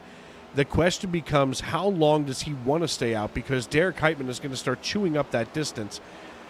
I'd be curious. Now, Heitman's behind him by 19 seconds. Well, and now less. So does Davis try to use some of that to get himself onto pit road and try to buffer how far back he falls? That could be the play. Again, the other beast mode performance car in this race, obviously we talked about him a lot, and that's going to be the driver of the 44, and we know who that is. And I'm not saying his name because the last time I said his name, bad things started to happen last week. But anyways, to your point, there he is. There's the other Camaro out there. He who must not be named. And yes, if you argue, hey, I'm just trying to will him back to victory lane, I'll go with that. I'm okay with that. I don't think he's going to be upset if you do. Well, maybe he won't, but... Well, you can always send your bribe money to Sim Racing Media in Alpena, Michigan, care of OU812. But anyways, to my point, Chris Davis could be doing that, or he's going to try to stretch this thing out and go as long as he possibly can. Here's a battle that's starting to brew here between the double natural of Rich Jett and Tanner Marty in the 29, and all of a sudden Tanner Marty has decided he's had enough of sitting behind Rich Jett. Wow, all of a sudden I can talk. Tanner Marty getting around Smithfield, PA's Rich Jett. I don't suddenly know what happened to my tongue there, but apparently it didn't want to say what I wanted it to. It had a Spirit Airlines moment. It might have. Actually, for the first time this October, when I come down to Miami, I'll be flying American. Can't wait to see that. I flew for the first time in 2021, and that was the airline that the first time ever on an airplane. On an airplane. He says on an airplane. Whoa. As if there's another way to. Wow! Look at the 88 holding on to it. While the 88 is dirt tracking it, I'm trying to figure out how the hell else would you have flown, Alan? By cannon? Yes. Him and Gonzo the Great. First time on a commercial airline, and they had to bless the plane because it came from Orlando with an issue. So they had the ticket lady says we have to bless the plane before anybody can get on it. And first time ever flying on, first time ever flying. Of course, I had to have the window open because I'm curious, as all get. Wait a minute, you had the window. You had the window open on the plane. You mean the slider? You mean the slider? Okay, I was like, wait a minute, I'm missing out here because I've never been on a plane where I can open the window. First, it's the first time that he ever flew on a plane. Now he's had the window open. So look, if I'm going out, I want to see what I'm hitting, though. Why? It's not going to matter. If you lose a wing, the other wing's only going to get you as far as the scene of the crash. Exactly. The thing is, I think Jerry Seinfeld had this best many years ago. He said, you go to the airport or to the airplane bathroom. It's like a little party in there. You close the door, you turn the light on. It's surprise, because the light doesn't turn on until you lock the door. And at one time in a commercial airliner, there was a slot for used razor blades, which you can't even bring onto the plane in the first place. But how much of a razor are you using up that you have to throw the entire blade away? Ooh, that's a good question. Well, I guess it are you changing your appearance? Like maybe they could have tried that on with. Never mind. I almost went down a very dark path. You said they're partying on the plane, razor blades. Well, I'm just saying, you never know. All I can think of is like those guys from Al Qaeda might have done a little bit better if they would have changed their appearance. Nobody would have known who they were. Well, and that's the thing about the Spirit Airlines. I can imagine the pilot just turns around and says, excuse me, anybody that's got any kind of leg muscle, we need help pushing this thing off. I've said many times before, and look, I love Spirit. I do. They get me to where I'm going. It's a hell of a lot better than walking. Okay? But I'm always surprised when it's a pilot that comes out and that he's not wearing a leather cap and a white scarf with goggles. You ever think of Spirit Airlines as the swift trucking of airplanes? Once again, yes, a little, from what I understand. But guys, I mean, let's face it. If you're flying from St. Louis to Pennsylvania or from Tampa to Pennsylvania, are you really that upset? Because it's better than walking or, God forbid, driving all that distance. Oh, I'm not hating on them at all. I mean, especially if you're a type of person like me, when you enjoy the flight, like you want to feel like you're doing something. I mean, that's Spirit all the way. I mean, they'll give you some positive G's on the takeoff. Their rollout's even fun. They start to throttle up the engines a little bit. I mean, it's an event. It feels like you're doing something. Now, if you just want to sit back and sleep, maybe that's not the right airline for you. But for someone like me that wants constant action from taxi to takeoff to landing, and how does someone welcome you to a place that they haven't even been at yet themselves? That's a question for another time, but I love Spirit. It's great. Here's the thing. The best experience that I ever had was coming home from Miami last year. I'm down at the Miami airport. We were delayed by a couple of hours because of storms and whatnot and so on. And I'm sitting on the floor watching the Phillies lose a playoff game, right? Okay. So I had to get up. I had to go to the bathroom, so I picked my stuff up, and I'm walking down the hallway. As I'm coming back and back into the gate area, they made an announcement that there was, an overbooking and that they had a seat, one of the big front seats available on my Spirit flight. And there's 4 front seats that are wider and have a little bit more leg room. They're comfortable. And they said, we have one of these available. And I'm like, you know what? It's been a long several days down here in Miami. I just need a place that's comfortable. Let me see how much this is about to cost me, because everything costs you on Spirit. I walk up to the girl at the desk and I said, as she's finishing the announcement, I said, how much is the upgrade? She said, nothing. It's just first come, first serve. We need to sell another seat. Oh, okay. Sign me up.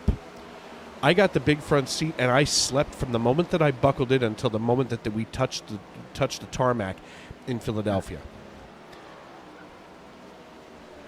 That plane could have gone down, and I never would have had the chance to text either one of you to say I wasn't going to make SNN that week.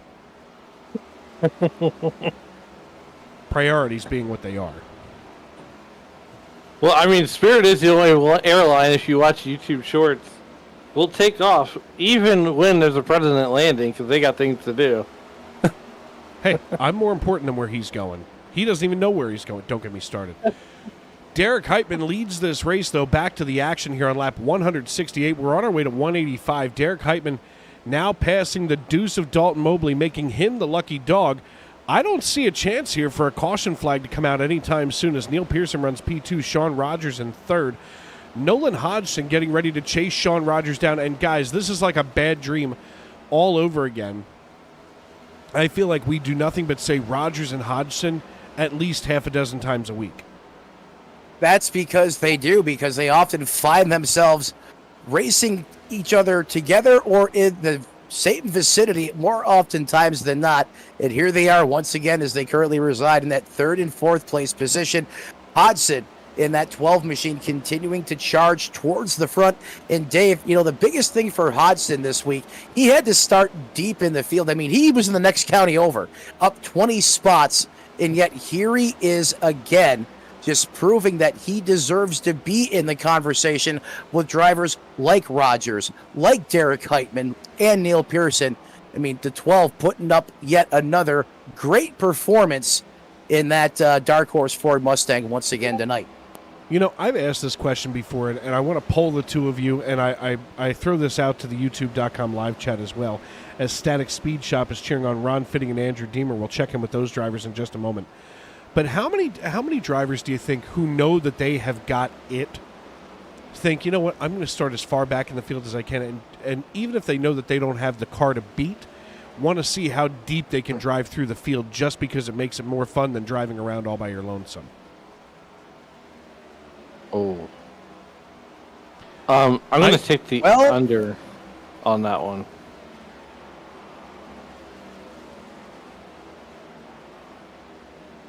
Matt I'm going to think about this. I'm going to think about this for a minute because I want to.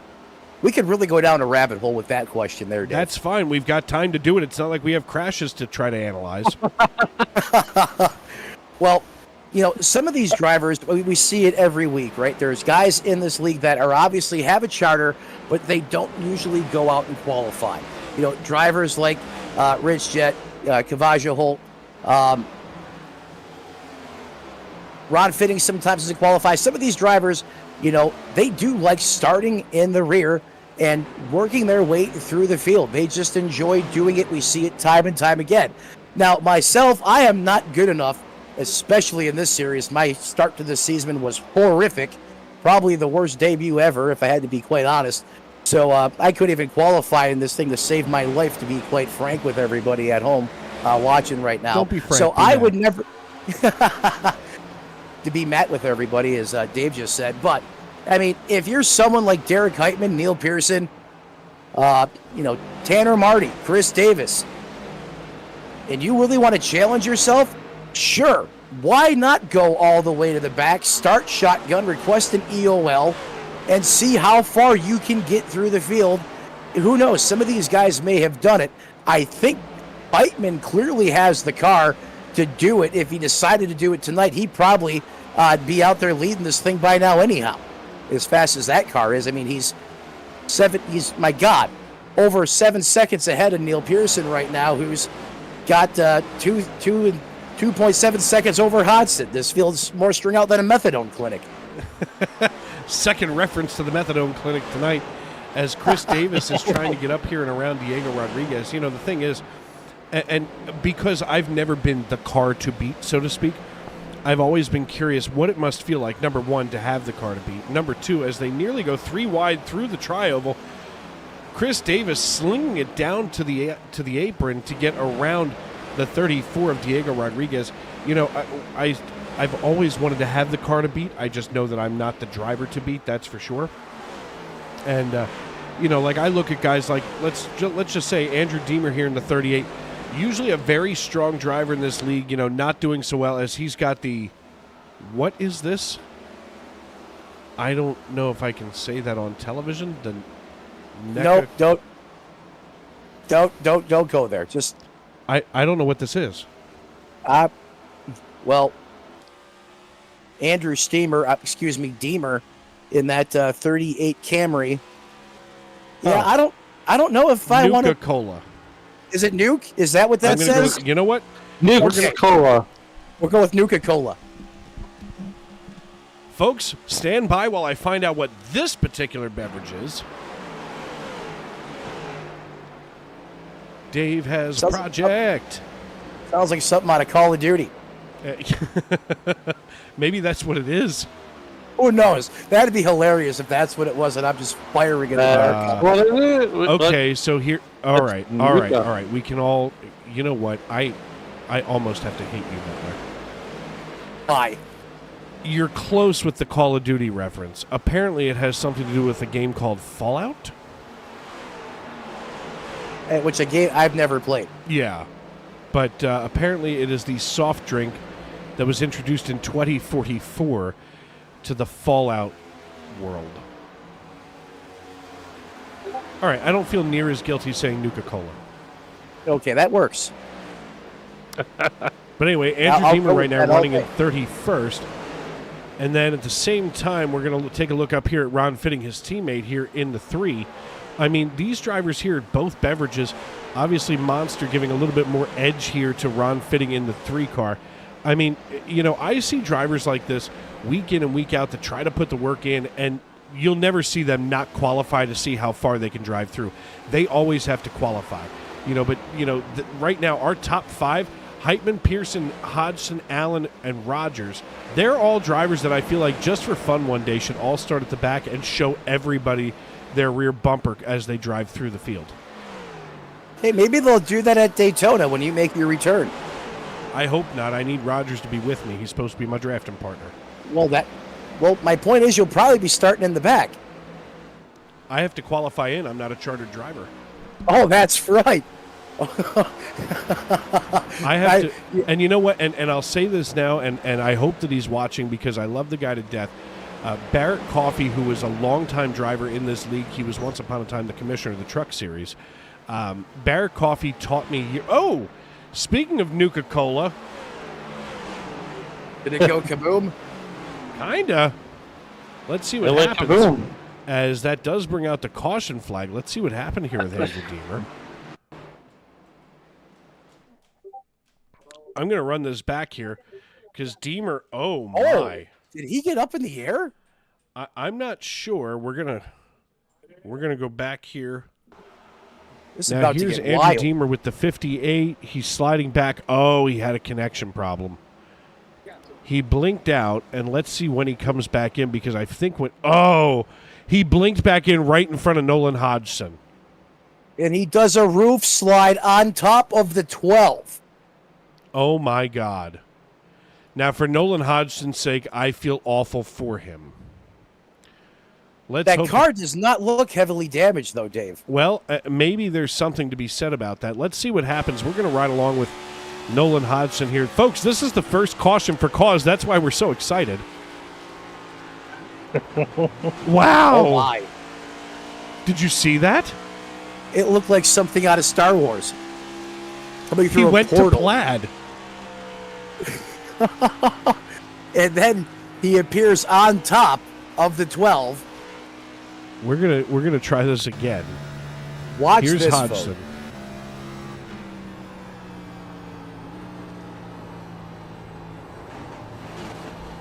I think iRacing allowed Hodgson to get away with no damage. Yeah, that car is completely clean. Talk about the ultimate iRacing gift of a lifetime.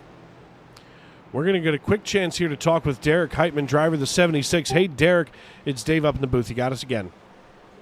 Yeah, sorry. Trying to get where I'm supposed to be in line here. Oh, sorry about that. You good? What's going on, fellas? Yep. Listen, I'll tell you what's going on. A great stage 2 for you is you just kind of like buzzed on through here. to the end of stage 2. You pick up another stage win. Nolan Hodgson looks like he just avoided near disaster as another connection issue. Everybody seems to be having connection issues. How are things working out for you in the 76? Everything stable? Yeah, everything's stable on my end. I don't see my quality bar dropping. Everybody around me, aside from like one car, I have no idea who the hell it was given like the grandstands a lap dance one lap, but other than that, it's looked pretty good to me out here. Well, and you've looked pretty good to us here at the broadcast booth. You have absolutely put a clinic on. We were just talking, for you guys that get to run the front of the front of racetracks all the time, you, Pearson, Hodgson, Allen, Rogers, what say you? Do you think it would be an interesting challenge maybe to start from the back one of these times and see how far you can drive in and get up here to the front? Honestly, no, I wouldn't. I mean, I could do it. It's just there'd be a lot of landmines to avoid, and so I'd rather just start up front and not risk damaging my car, to be completely honest. Makes sense. I mean, you have to remember you're talking to a guy here who was so awful that it was encouraged to me to get the hell out of the racetrack and up into the booth. So, I get it to some degree. I've never had the ability that you do, and watching what you've done tonight is like watching Rembrandt paint a masterpiece. You've been fantastic all night. Hey, Dave, I think I read in the one of the broadcast channels that you're going to be racing coming up soon, so congratulations on that. Look forward to seeing it and hope you finish well. Yeah, we appreciate that. 4,000 viewers got me back into the race car for August 25th. I'm going to be in the Coke Zero 400 with you guys at Daytona, which was one of my 4 best racetracks over my career. So hopefully I do all right that night. And it sounds like Sean Rogers is going to be my draft partner, so that'll be fun. To me, super speedways are only fun if you've got a good draft partner. Yeah, completely agree. Most of my team has fell off out of here, so super speedways for me, I'll probably be a lonely duck, or I just might kick my feet up those weeks. Well, trust me, I'm always looking for more partners, that's for sure, as we get ready to go super speedway racing. But listen, for the rest of the way tonight, good luck, my friend, and I'm sure we're going to see you on the podium at the end of this thing. Thanks, gentlemen. Appreciate it.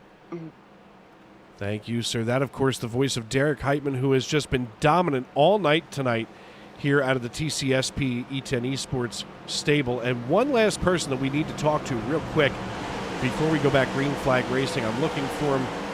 Nolan Hodgson from 4 Wide Motorsports. Hey, Nolan, it's Dave up in the booth. You got me? Yeah, I got you. Hey, we're just curious up here. You didn't get any damage out of that reappearance that happened in front of you from Andrew Deemer, right? No, but I did get a 4X, which is whatever. No, I'll take the 4X over 40 seconds of damage, Yeah, for sure. All right, man. Well, listen, we watched that bullet fly right across your nose, and it was horrifying for us in the booth. I couldn't imagine what it was like for you down there in the car. I about wrecked myself. I'm gonna need a new change. I'm gonna need a new change of pants after this race. You took the words right out of my mouth, buddy. Listen, good luck the rest of the way. You've had a strong car all night long. You've managed to drive through this field, and you're really putting on one heck of a show. Up 20 spots from where you had qualified. So we're expecting to see great things from you as we enter into this closing stage. Yeah, for sure. I feel fast enough for it. Let's see what we can do here. I feel like I'm really good on the long run. So, like I said, we got a long ways to go, and we'll see what we can do. Well, we've had nothing but long runs, so good luck the rest of the way as we get ready to go back green flag racing. Nolan Hodgson, driver of the number 12 out of the 4 Wide Motorsports stable. Gentlemen, we're ready for stage 3. Ready for stage 3, and also want to thank Nolan Hodgson for the Don't Stain Your Ride Use Tide moment of the races. Deemer was dancing literally on the top of his Dark Horse Ford Mustang as that field is re-racked, stacked, ready to rock and roll here from Nashville. I got to be honest, he really did take the words right out of my mouth as Derek Heitman hits the loud pedal, and stage 3 is underway. Lap 187. Let's rock and roll and get to the end here in the Music City at Nashville Superspeedway. The music is roaring as the glorious V8s come back to life once again and shot out of a cannon, as you said earlier, Dave. There goes Derek Heitman as we go now on board with Neil Pearson, who's charging hard on the outside. And guess who he's working against on the bottom? Nolan Hodgson, we just heard from him, and he said he feels like he has got a rocket over the long run. Well, he is doing side-by-side close quarters battle right now for that second place position, going up against the modern-day Silver Fox, Neil Pearson, who we run on board with in P2. Pearson holding on to P2 while Derek Heitman runs away with about 0.4 of a second of a lead over top of Pearson. That's a lot of buttons to click all at once. Thank God for our good friends at Elgato Stream Deck. As we get rocking and rolling here in Stage 3, all of a sudden, Diego Rodriguez still doing battle here. It seems like the 34, the 93, the 74, and the 88 have been stuck together all night long, while Neil Pearson just laid fast time down at 30.24 seconds. Holy Christmas. I got nothing for that one. That is just stupid fast. A 30.24. Where did you pull that out? I'll tell you where he pulled that out of. The track temperature just cooled down by 9 degrees. Well, hey, that'll certainly help the cause there.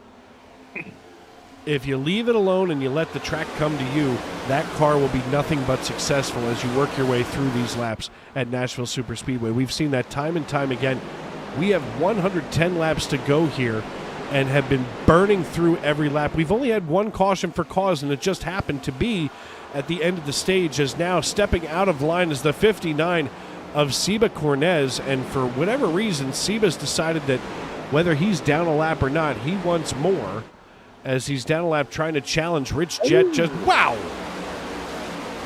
As he and Rich Jett go side by side, they've really put these lap cars back together. That's going to enable a lot of these drivers like Cornez, Jett, McCorkle, Custer, and Mobley to try to do battle with one another as they're all on that one lap down position. As we take a look here, Chris Custer trying to give the old Hawk to here to the 88 of Michael Witt as Witt slides on by. Obviously, he's got enough slob on the knob for that one as he works here on lap 191. He's got so much slob on the knob, he almost drifted the corner. As Chris Custer works in that 18th place position. It is hot and heavy. There's Dalton Mobley just behind him. Has been kicking back up to the front. Here comes Neil Pearson starting to creep in on the back of Derek Heitman, and just as he's going to execute, so is Sean Rockin' Rogers. He's looking to the inside of the 12, being piloted by Nolan Hodgson. Alan, you and I have seen this multiple times now with Sean Rogers at multiple levels of this league. I mean, Sean Rogers is just a man on a mission night after night here, whether in the Xfinity Series, the Cup Series, and the trucks. Alan, what does it take for somebody to be this good at all three levels? Practice, practice, practice. And, well, not having Matt Metler say your name 1,000 times during a broadcast. Maybe it was you, Matt. Maybe it was you and not us. Maybe it was you and not us collectively. Hey, look. Last week, me and Amanda Price had him in the unemployment line if he kept saying Sean Rogers. Tariq Lane giving us a little update here in our YouTube.com live chat, saying that Joey Logano won the race here in the real world. We got the fifth spoiler alert. I don't care. Everybody's watching it. If you don't want spoilers, you've tuned into the wrong YouTube channel.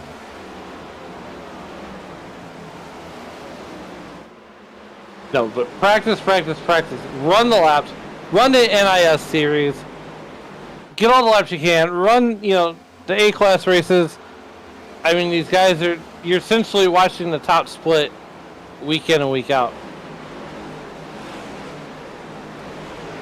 Matt, we're riding along here with Tanner Marty in the 29.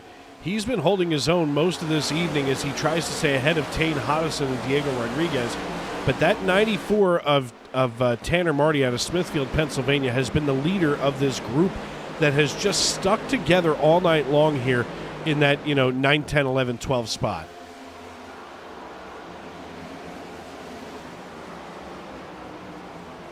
I think the TV fell on the.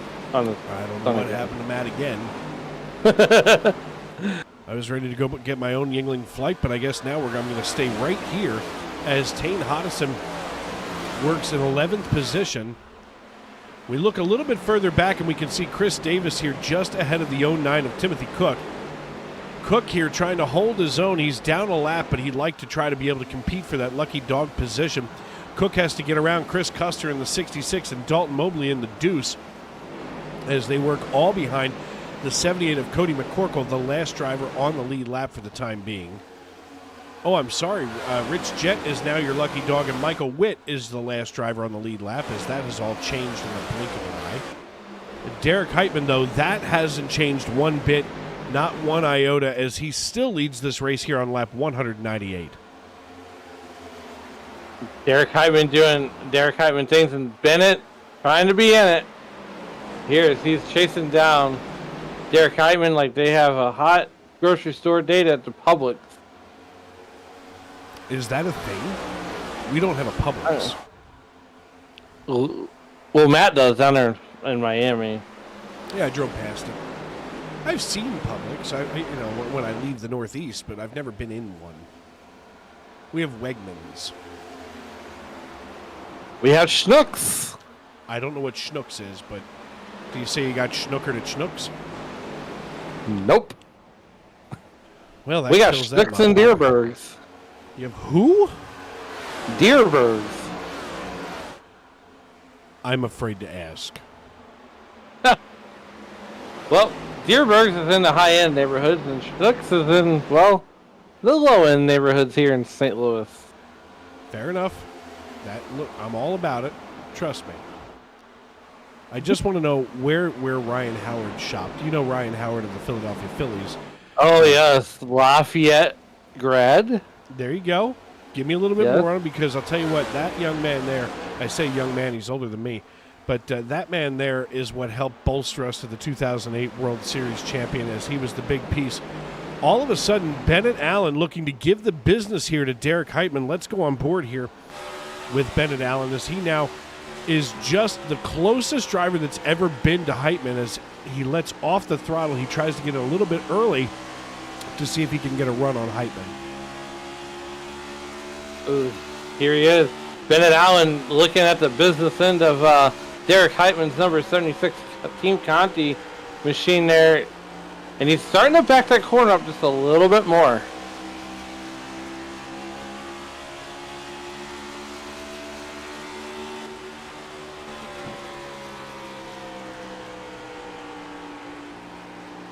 Here we come out of turn number 2, 202 laps into this race. Through the tri-oval, as we are still on board with Bennett Allen, who's trying to be in it. Yeah, Bennett Allen really trying to go to a work now against Derek Heitman there in the 76. Now just 0.2 of a second behind that ZL1 Chevrolet Camaro as they fire down the backstretch into the 3 and 4 complex. And Allen, you can see that Allen is basically trying to mirror the line of Heitman, and why not? He seems to have this place really figured out.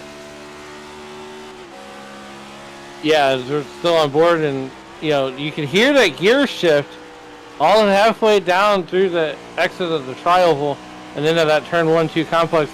And Matt, that goes back to backing up the corner, if you will, as we are just we're under 100 laps to go here from the Nashville Superspeedway.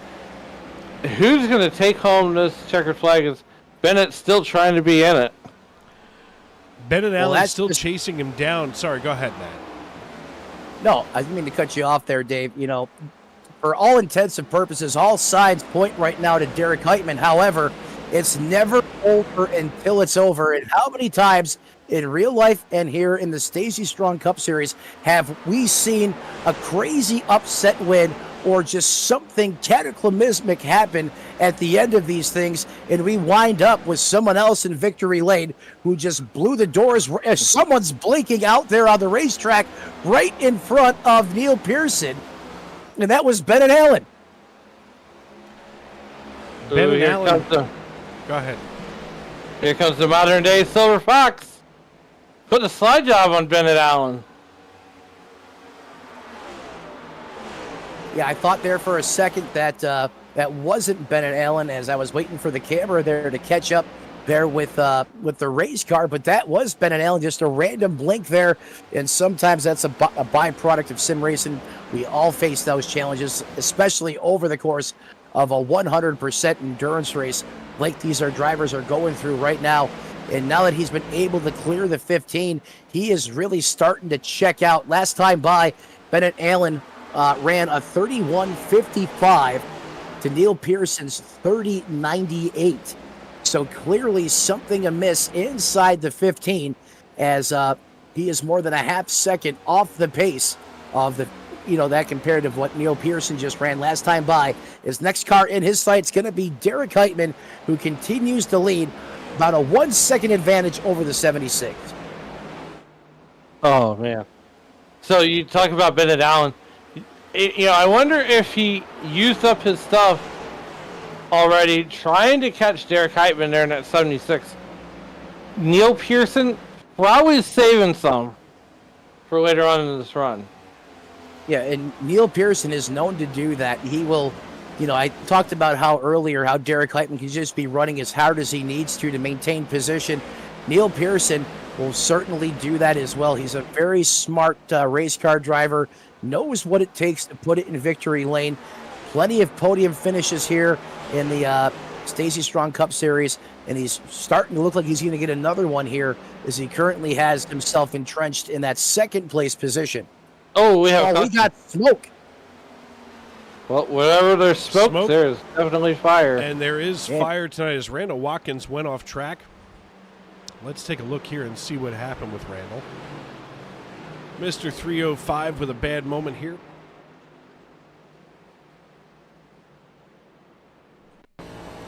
Let's see what happened here as he comes out of 4. The rear end just steps around. Whoa, whoa, whoa, whoa, whoa! Oh, look at him driving backwards. You can't win that way. Maybe his helmet was on backwards. Very well may have been. Let's see if we can take another look at this. I can't believe you just said that. His helmet's on backwards. All I can think of right now is that scene from the movie Casper with the guy whose head was on backwards. That's where I was thinking too. Is he goes for a wild ride there, Mr. 305. Literally worldwide here through the grass, going backwards, putting on a nice stunt performance there in front of a sellout crowd here at Nashville. As Neil Pearson now takes it to the pits. Is that pit road now the hottest place here on the racetrack? All the leaders down getting service on the race cars. There's Derek Heitman as we now send it back to the racetrack. Look who's still out there. The 77 of Rich Jet, taking a play that he had earlier in this race where he stayed out and led some laps, and it looks like the 77 is going to do so again here as he's still out on the racetrack. Doesn't look like he's coming down pit road this time either, Dave. No, it looks like he's going to stay out for the time being. And look, to each their own, I guess, is probably what we need to say here, as he's going to stay out and not really gain anything except for getting back on the lead lap. And the thing is, he's now going to be in the middle of a hornet's nest. Now, maybe what he's counting on is somebody getting bit by the cold tire bug. This is only the second caution that we've had for cause tonight here at Nashville Superspeedway, and to me, that's impressive, so as it is. It's very impressive given how tough and challenging this racetrack is. It's really easy for that back of that car to get light up off the corner, especially coming out of 4, which is what happened here with our most recent incident. But, this is going to slow the pace back down, give these drivers an opportunity to cool their tires off, go down pit road, as we just saw, put some new Dr. Feelgoods, on these race cars. And, with 212 laps in the history books, 300 to scheduled distance, this could make things very interesting coming down to the end of this, Dave.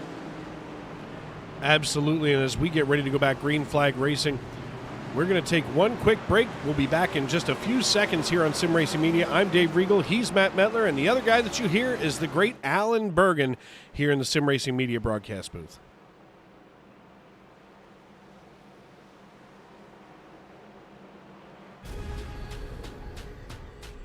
The most realistic online racing sim ever made. This is iRacing. Detailed laser scan tracks, fully dynamic real world cars, and over 50 series to choose from. 6 online world championships offering over $400,000 in annual prizes. This is the original esport racing game. This is iRacing.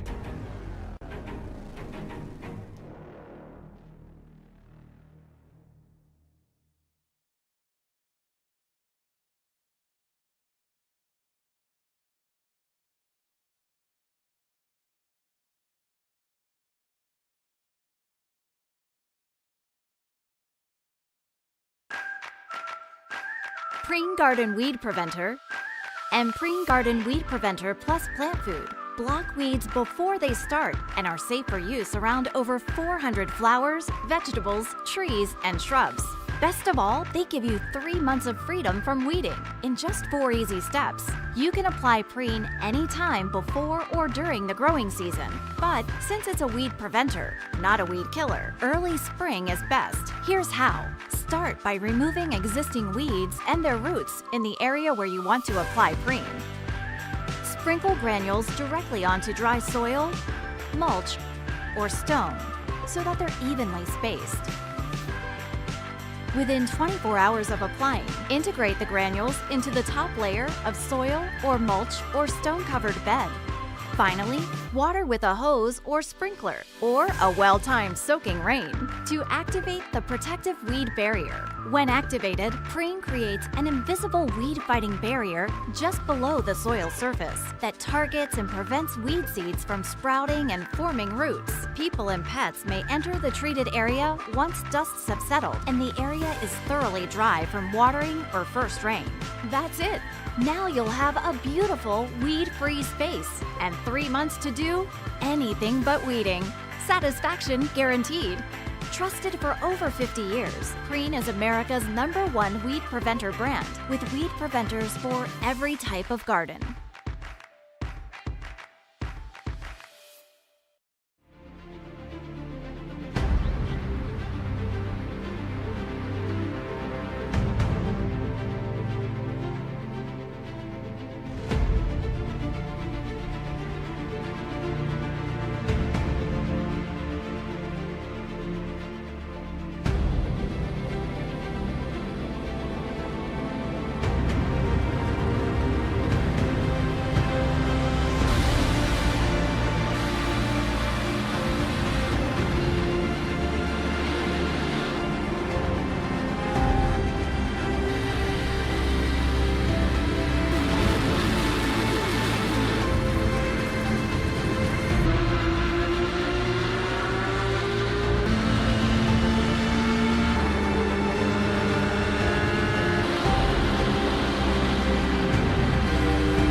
Musket can't defend. He's got the outside line for the second part, and he can't hold on. Going the long way around. We're going to be 3 wide for the lead as they all come to the line. Who is going to take it in the end? And here comes Lockwood. He's going to make the move to the outside. Quinn tries to force it off a little bit, but there he goes. It's going to be side by side through turn 1. Will he be able to cover him off? He does. Weaving back to the left-hand side. Reynolds is trying everything. The kitchen sink is being thrown at it. They're leaning on each other. Coming into turn number 3. It's going to be a drag race through 3 and 4. Coming back to the line. Here comes Frisch on the bottom. Richard's going to hold the inside. Tries to be the late breaker here. They're going to be side by side through the final chicane. They bang doors, but keep it clean. As they're still 4 wide on the run down into the back straightaway. Demerit's looking for a line as well. What is going on in Michigan? Novak into the fence. They're still beating and banging. Oh and to the line. He is much faster coming through there. Is there damage on Challenger? Abramitis is ahead. There's going to be a race to the line. Who is going to get it?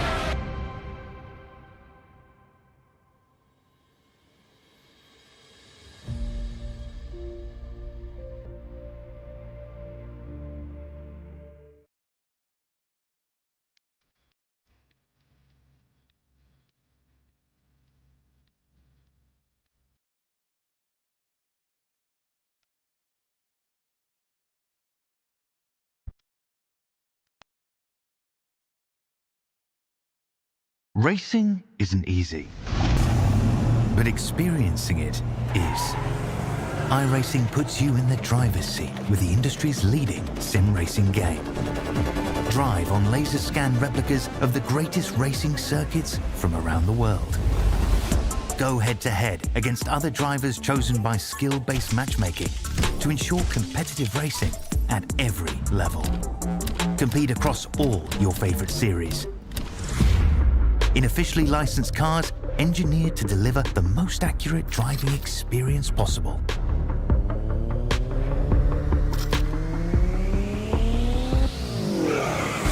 Join a race or host your own with players from across the globe. Race against the computer or in a league with friends. Feel the thrill behind the wheel. Visit iRacing.com.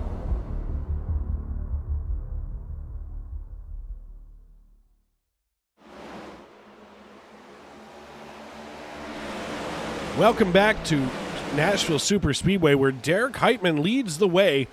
That will be our last break of the night as we're here on lap 223. Now less than 100 to go here in the Music City. Dave Riegel, Alan Bergen, and Matt Metler with you here in the Tony Trapasso Memorial Broadcast booth. Derek Heitman being harassed right now by Bennett Allen and Alan Bergen. We're going to go on board right now with Bennett and take a look at what he's trying to do. He's really trying to draft up here to the rear of the 76, and Heitman just has him beat on every corner. Yeah, Heitman's definitely got Bennett Allen's number here tonight.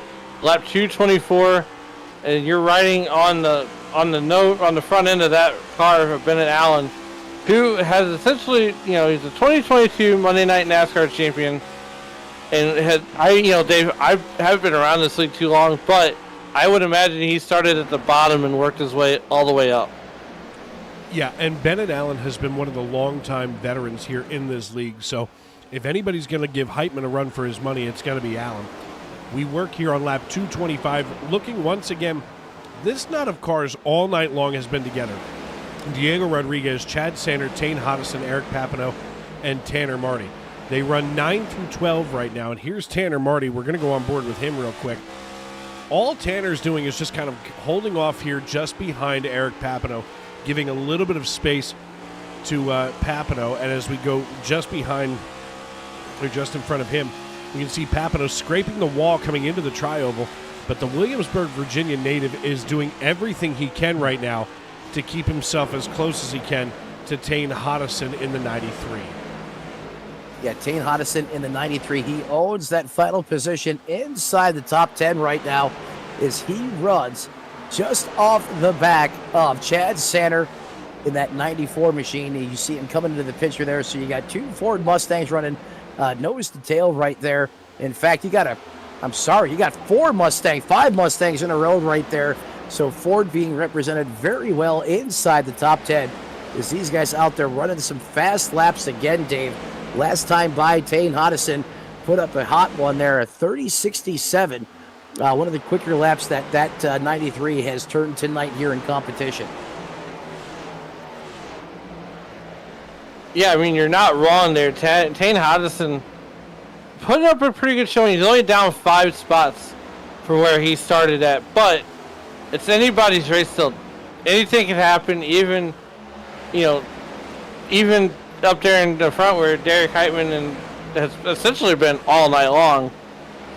As anything can happen. He could run out of fuel. Bennett could get in him, and John Rogers could have a bad night. But I mean, pretty solid night for some of these guys like Eric Papineau, Chad Sander, Diego Rodriguez, who we see on occasion. My Outsiders teammate on Racers Elite on Thursday night. Yeah, that's right. I forgot about that, but you get to obviously have him on your side every Thursday night when you take to the racetrack, Alan. And Diego Rodriguez having a good showing here this evening as he runs in that 8th place position, 7 spots to the good from the initial green flag. As we now sit here at work lap 229 of the scheduled 300 here from Nashville, Tennessee. And to your point, I mean, that's pretty cool that Alan gets to race with Papineau on a regular basis. I mean, I always think that it's really cool when I get to see these guys just on Sunday, Monday, Tuesday, and then when I get to come to a different league, like we've seen the Faster Pastor Stony Benfield come into the Racers Elite Cup Series on a Thursday. And I always think it's great when, first of all, you have to understand how much time these guys are putting in on the iRacing.com servers. It's a lot. Between practice, setups, what can you do, what can't you do, and wow, what are we doing down here on the old apron?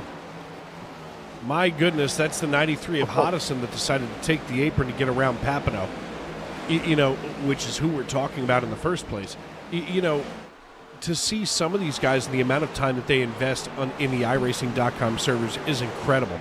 And they put on such great racing. I mean, you would think that at some point we would see a weakness, and they never do. They always bring the best to the racetrack.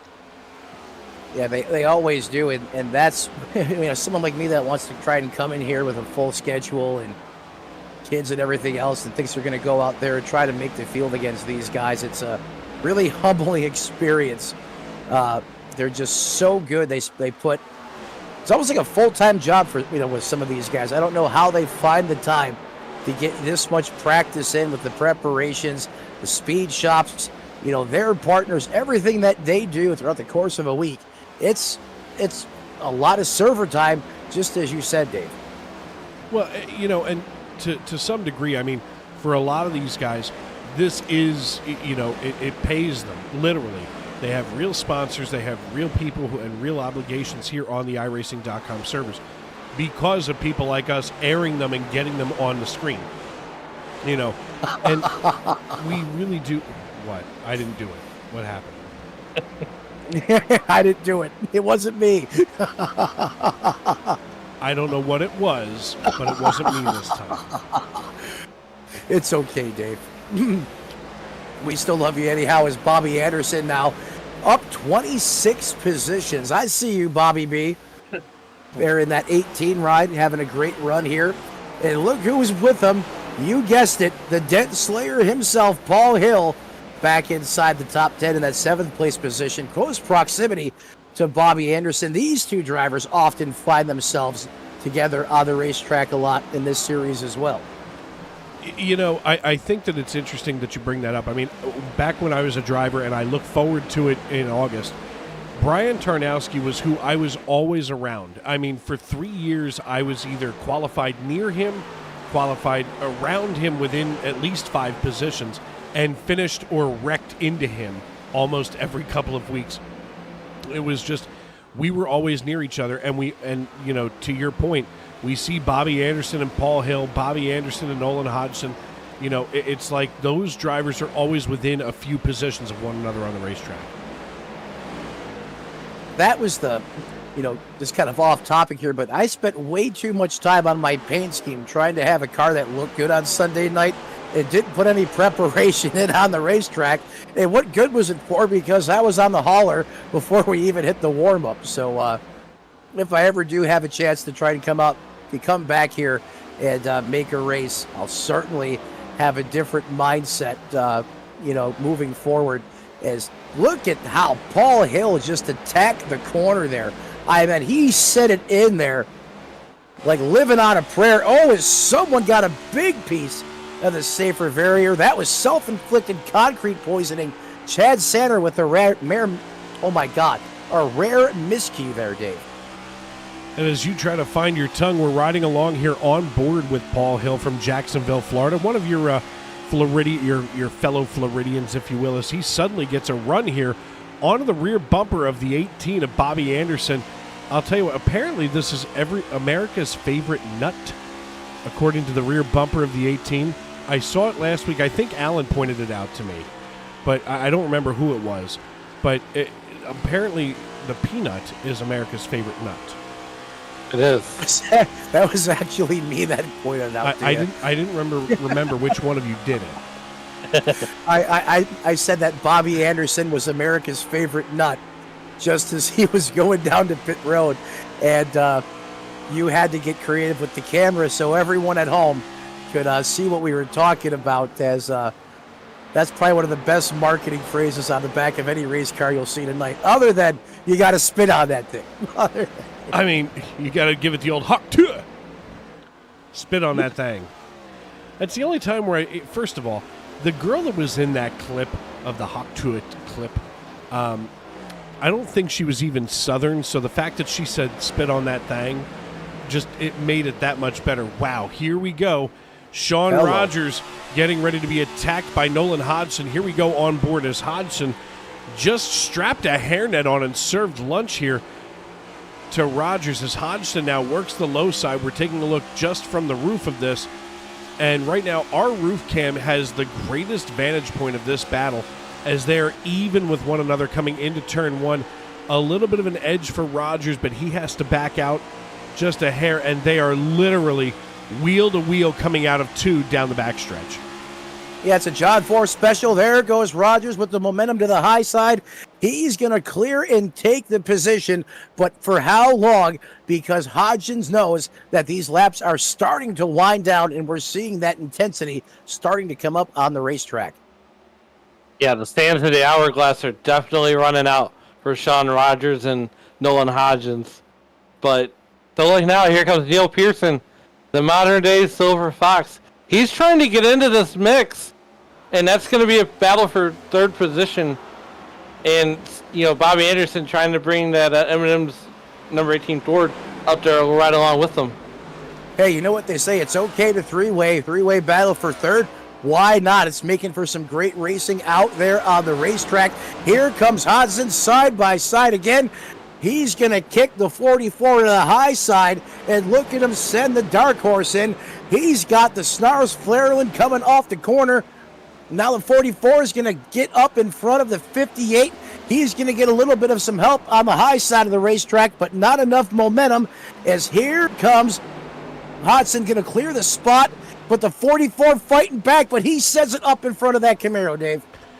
Obviously, right now, the men are men and the sheep are scared, and right now, the way that it looks, Pearson has the Velcro gloves on to try to get a good grip here onto the 44 of Sean Rogers as he's trying to climb up here on the outside of the 44, running in fourth position right now. Amanda Price has to be on top of her seat screaming at Sean Rogers to get it done here as he's trying to hold off Neil Pearson, as this is not just a battle for fourth position, but a battle that's going to rage the rest of this race, because they're trying to work their way up to Nolan Hodgson, who has now squirted his way up onto the podium.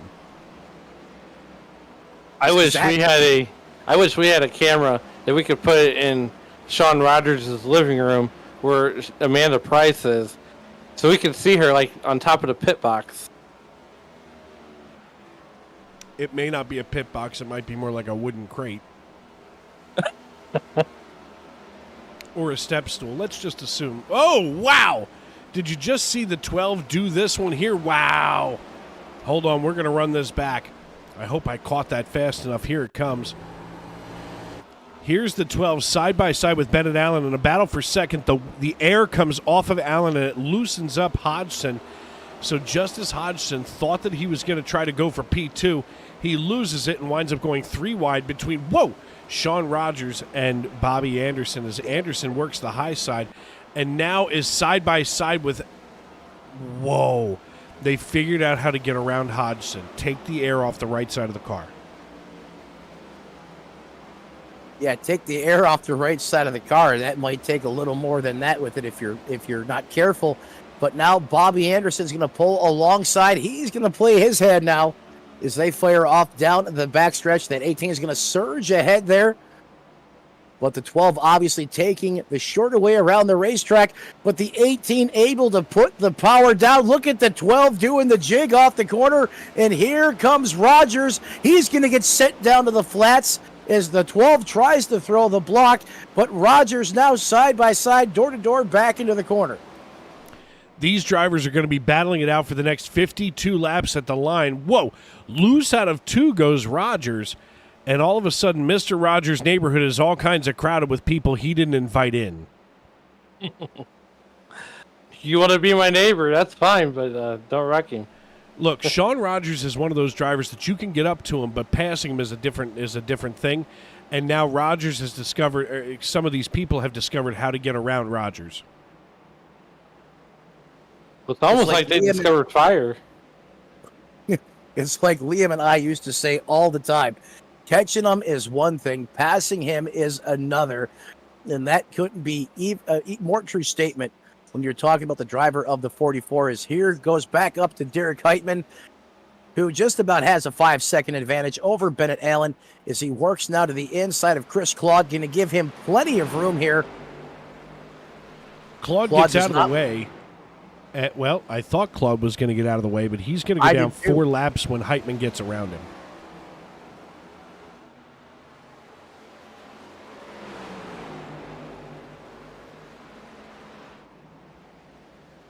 Well, Derek Heitman there in the lead, trying to get around Chris Claude, and that is going to kind of hold Derek Heitman up and allow Bennett Allen and Neil Pearson to maybe close in. As well, I say that, and the interval just keeps growing and growing and growing like Pinocchio's nose.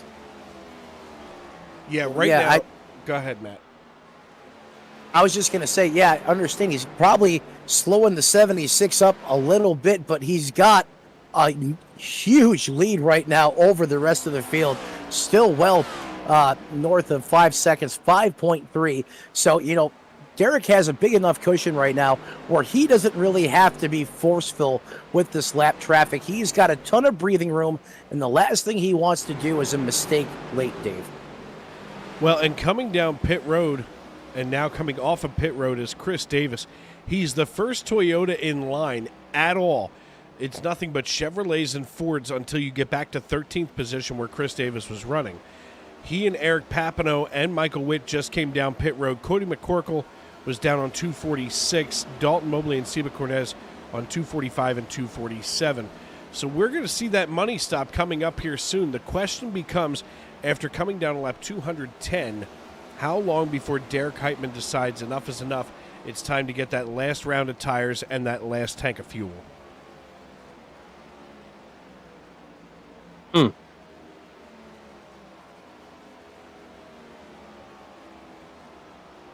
Yeah, now working lap here, 253 for Derek Heitman. Dave asked, when is the right time for him to come down pit road?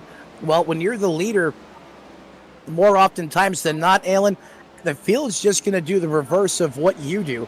So I imagine here he's probably going to stay out and try, just to see how this race plays out. The last thing you want to do is the leader come down pit road and then have a caution come out on the racetrack when you're receiving service in your boxes. Ladies and gentlemen, pardon me, I have a 5-year-old climbing up on me as we speak. Well, look, they zig. If Heitman zigs, Bennett Allen's got a zag. And that's what it's going to take. As we are still caution-free throughout this third stage, and want to thank everybody in the YouTube.com live chat for making Sunday night NASCAR, it's the Stacy Strong Cup Series, and Sim Racing Media, your entertainment destination here this weekend. Want to thank all the folks out there in the YouTubes that made it essentially possible for us to get to 4,000 subscribers. We got some big things in the works. Like we said, on August 25th, Dave Regal will strap back into the race car and attempt to qualify into the Coke 0400. And, I think he more than qualifies. I think he goes out there and performs very well. Matt, don't jinx him. I'm not going to jinx him. Hey, he's already got Sean Rogers going to work with him. I mean, come on. Great. The driver that we've jinxed is going to be my drafting partner. Here's the thing. I'm not expecting to go out there and light it up, but I started to say it earlier, and I'll tell this story. Bennett Allen, a couple of years ago, I got into a money race. It was myself and Emily Urias. And I got into a money race. I needed somebody to spot for me, and I was in Discord. And I said, does anybody want to spot for me? And Bennett Allen, who, let's just say he appreciates the libations of Bush, said, I'll do it for you. Next thing you know, he was in my spotter stand for me and coached me through qualifying and coached me through the entire race. And I wound up finishing top 5. I was in the money. And it was just one of those times where I thought, oh, my God, I listened to somebody else, and all of a sudden I did very well by accident. You know, Nothing I was like a pair of drunks trying to get through a race. You know, I was fortunate enough to have, you know, some drivers that were a lot better than me up on the pit box for me. Kenny Capilla from Team Watson Racing Setups. He got me probably one of my best finishes on the servers, you know, that against a lot of good competition. Got me a podium finish. Got to thank him. So, but Dave, I am coachable, and it does help when you get someone up there that knows what they're doing, and if you apply their teachings, you can put it and you can see it, you know, you can put it into action out there on the racetrack. As we see Heitman now coming off of pit road, completing his final, or should be final, pit stop of the race, as that's going to slide him back temporarily to that P5 position.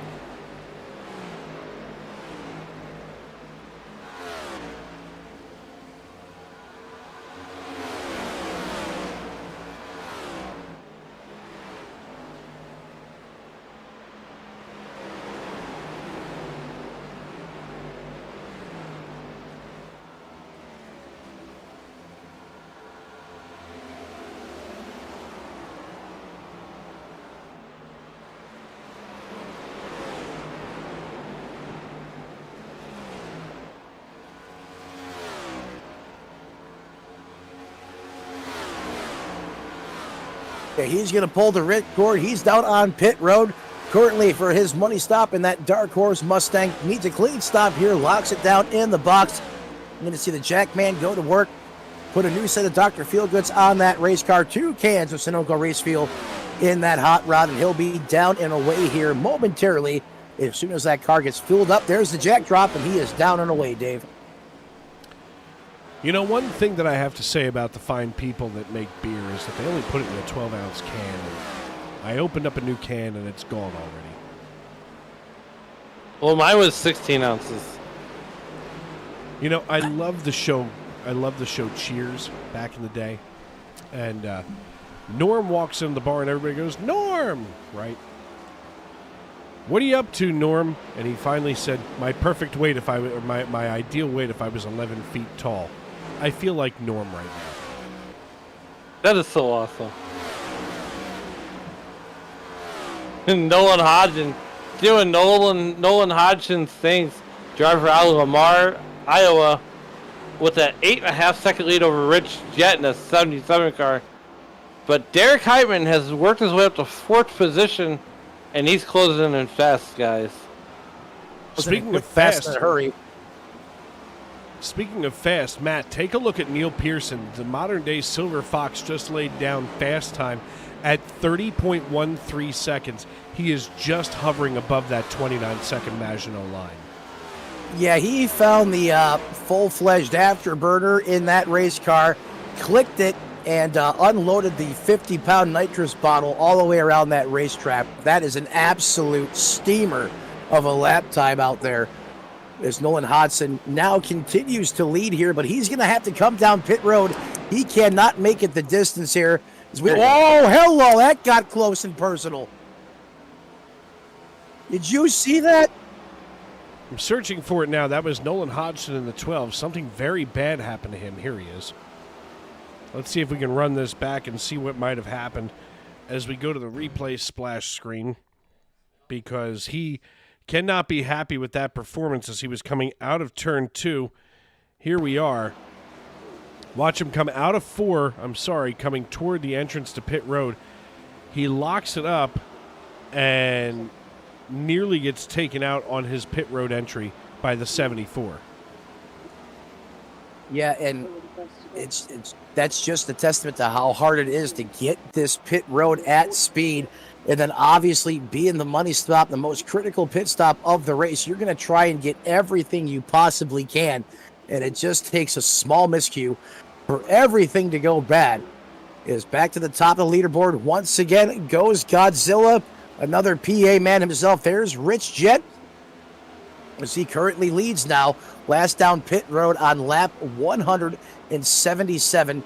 Tane Hodgson resides in that second place position, and once those two cars make their final stop, that will cycle the third place car, the man who has been dominant, I mean with a capital D, from the drop of the green flag Derek Heitman back to the lead.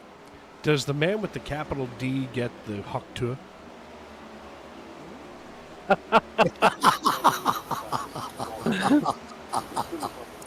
Oh, man. It was just a question. I was curious.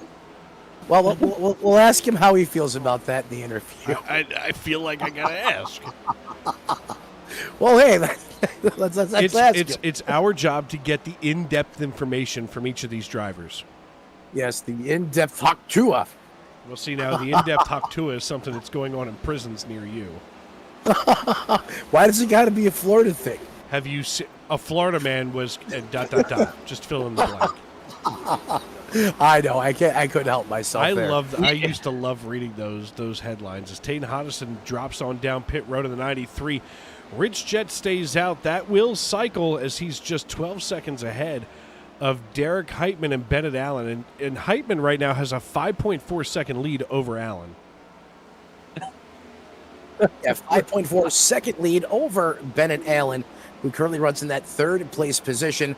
For you guys through the field as they run right now in fourth, that's going to be Neil Pearson in the 58 ride. Chris Davis rounds out the top 5 in the 74. Eric Popino 6, Paul Hill in 7th, residing in 8th, Sean Rockin' Rogers, 9th, Bobby Anderson, and rounding out your top 10, Bad Chad Center, as we're now working lap 270. So, Alan, that means 30 laps remain in this one, as it points, all signs to point to Derek Heitman taking the checkered flag here in Nashville. Yeah, I mean, Derek Heitman back out front, or, running the second place, doing Derek Heitman things.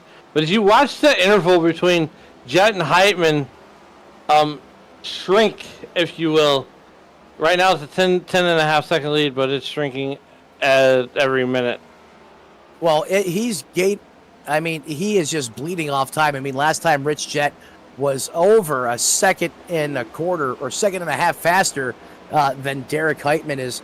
Jet is out there running 31.80s to Heitman's 30.40s. So that's exactly why that differential is just going up in smoke as we speak right now. And, that's just the difference of the tires. I mean, Rich Jet has been out there a long time. Last down pit road on lap 172. And we welcome back Dave Regal into the Tony Trapasso Memorial booth as he had to scoop himself up off the floor. Well, it was time to evacuate the kidneys anyway. And from the hills of Pottsville, Pennsylvania, another one. Cheers to more years here at Sim Racing Media. Sean Rogers running 8th position right now, just behind Papineau. And I'm betting dollars to donuts, as Grandpa Evans would say, that Sean Rogers is on his kind of like a recovery drive to get up here to the front. Oh, my. On a recovery drive that almost ended by getting popped by Papineau as it got hot and heavy there, close quarters combat. Coming through the, I believe that was the 3 and 4 or 1 and 2 complex, excuse me, there as he now fires down the backstretch. Big time wiggle coming off the corner.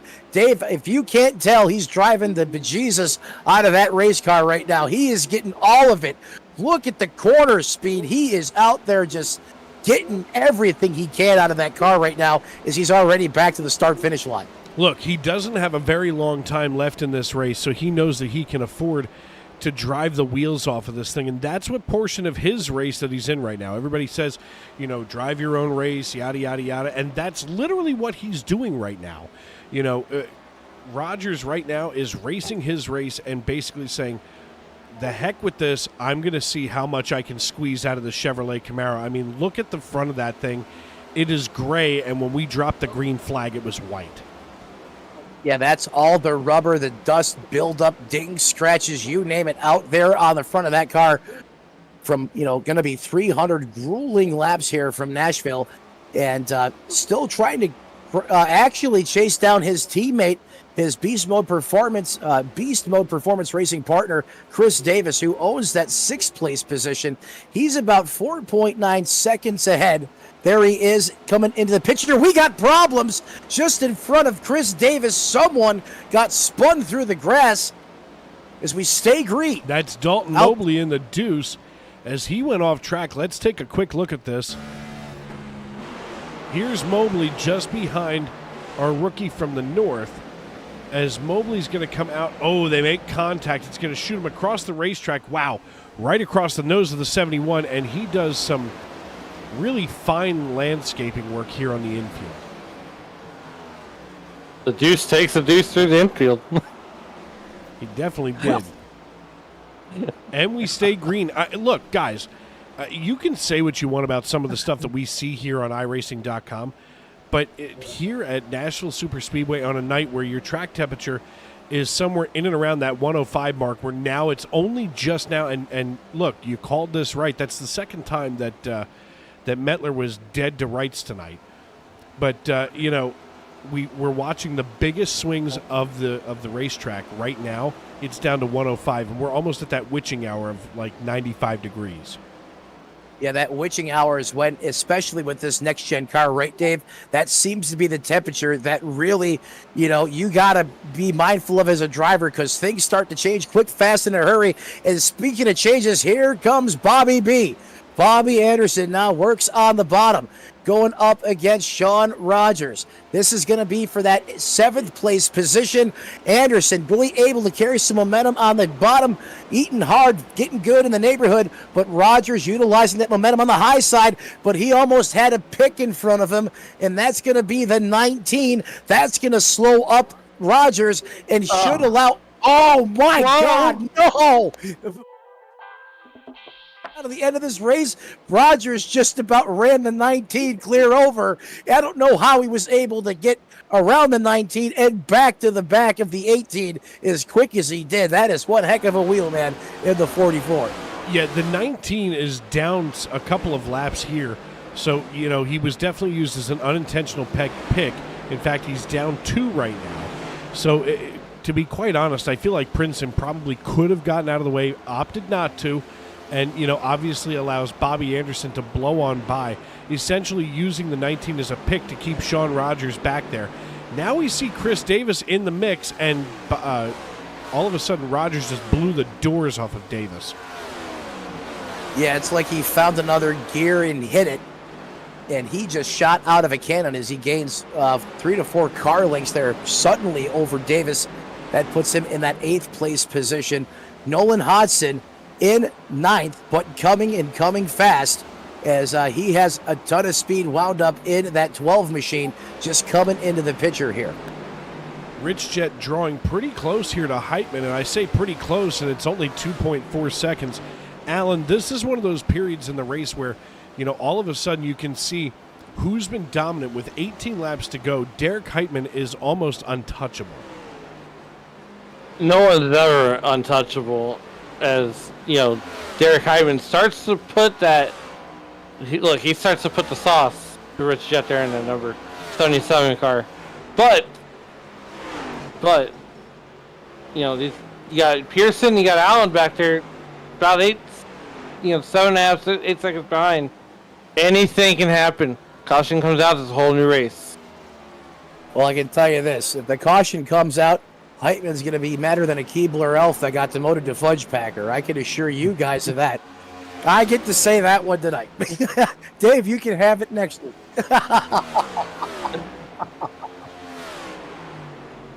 I did.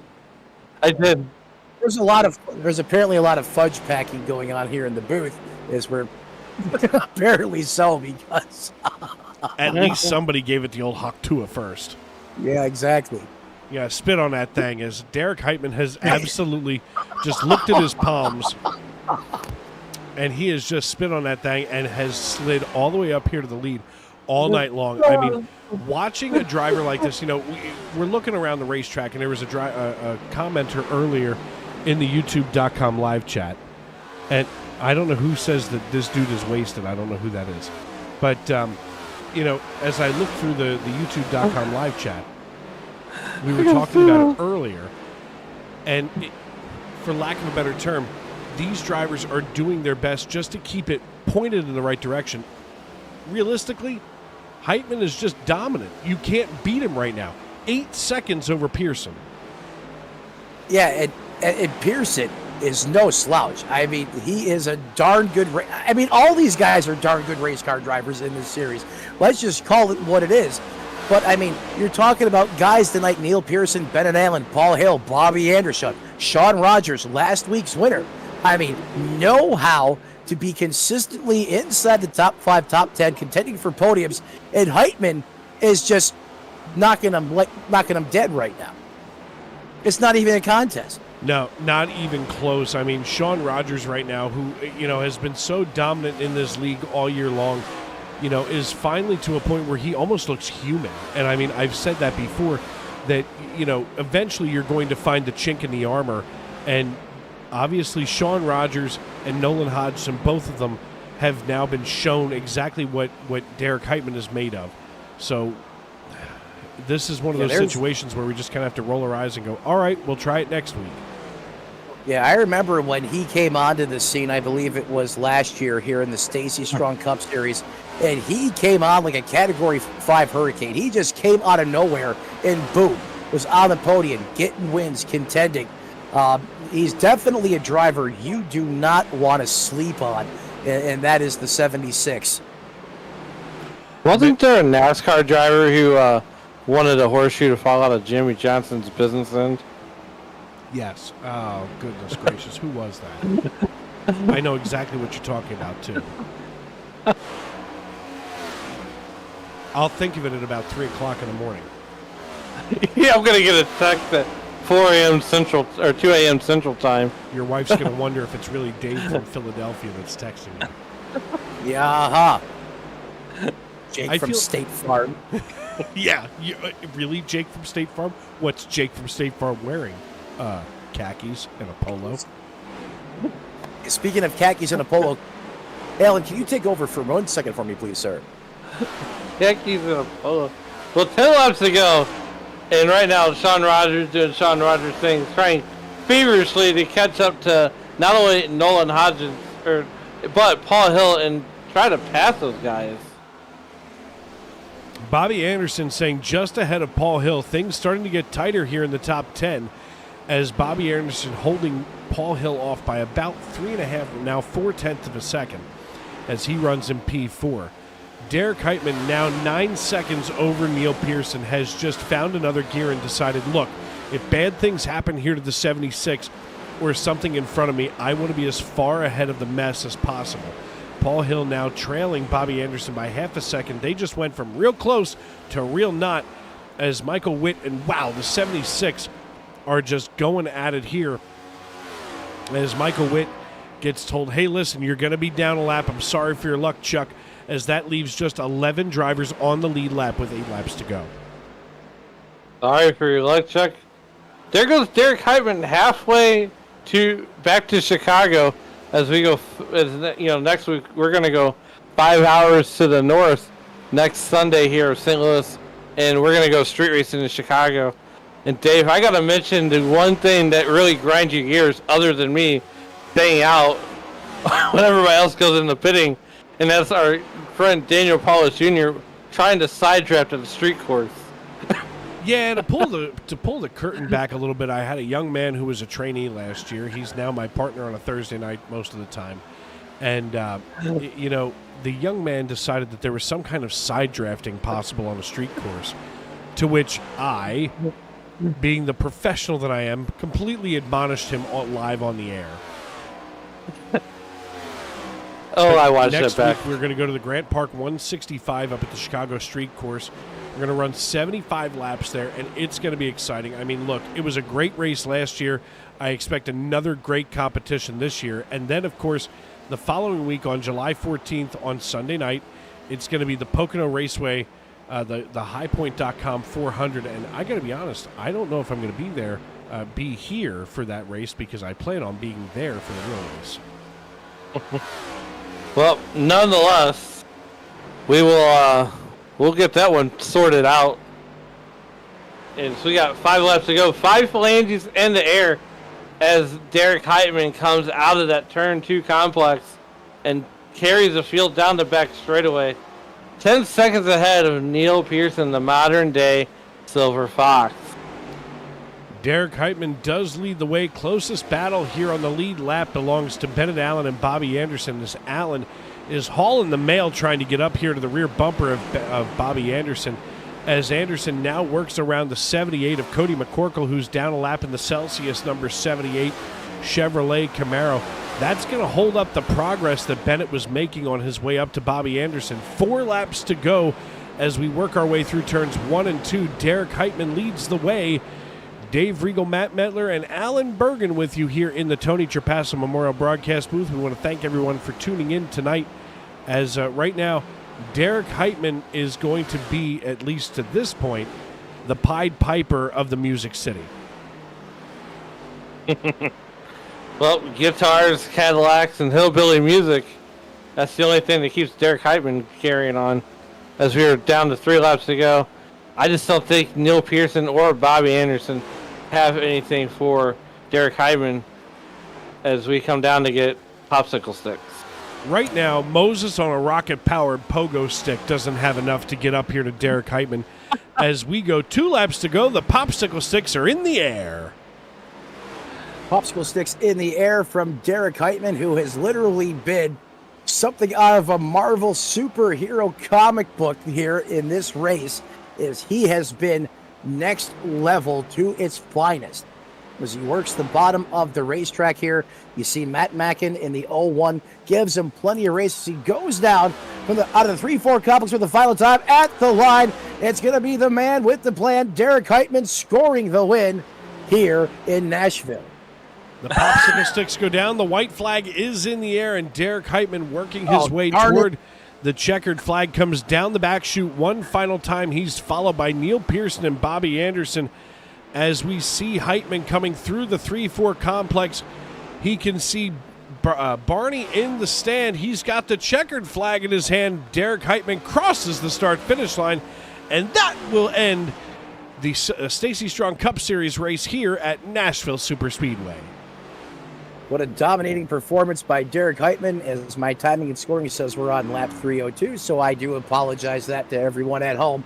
But Dave Allen, have you ever seen quite a dominating drive on an oval like that put up from Derek Heitman tonight? Just what a performance. He's going to remember this one for a while.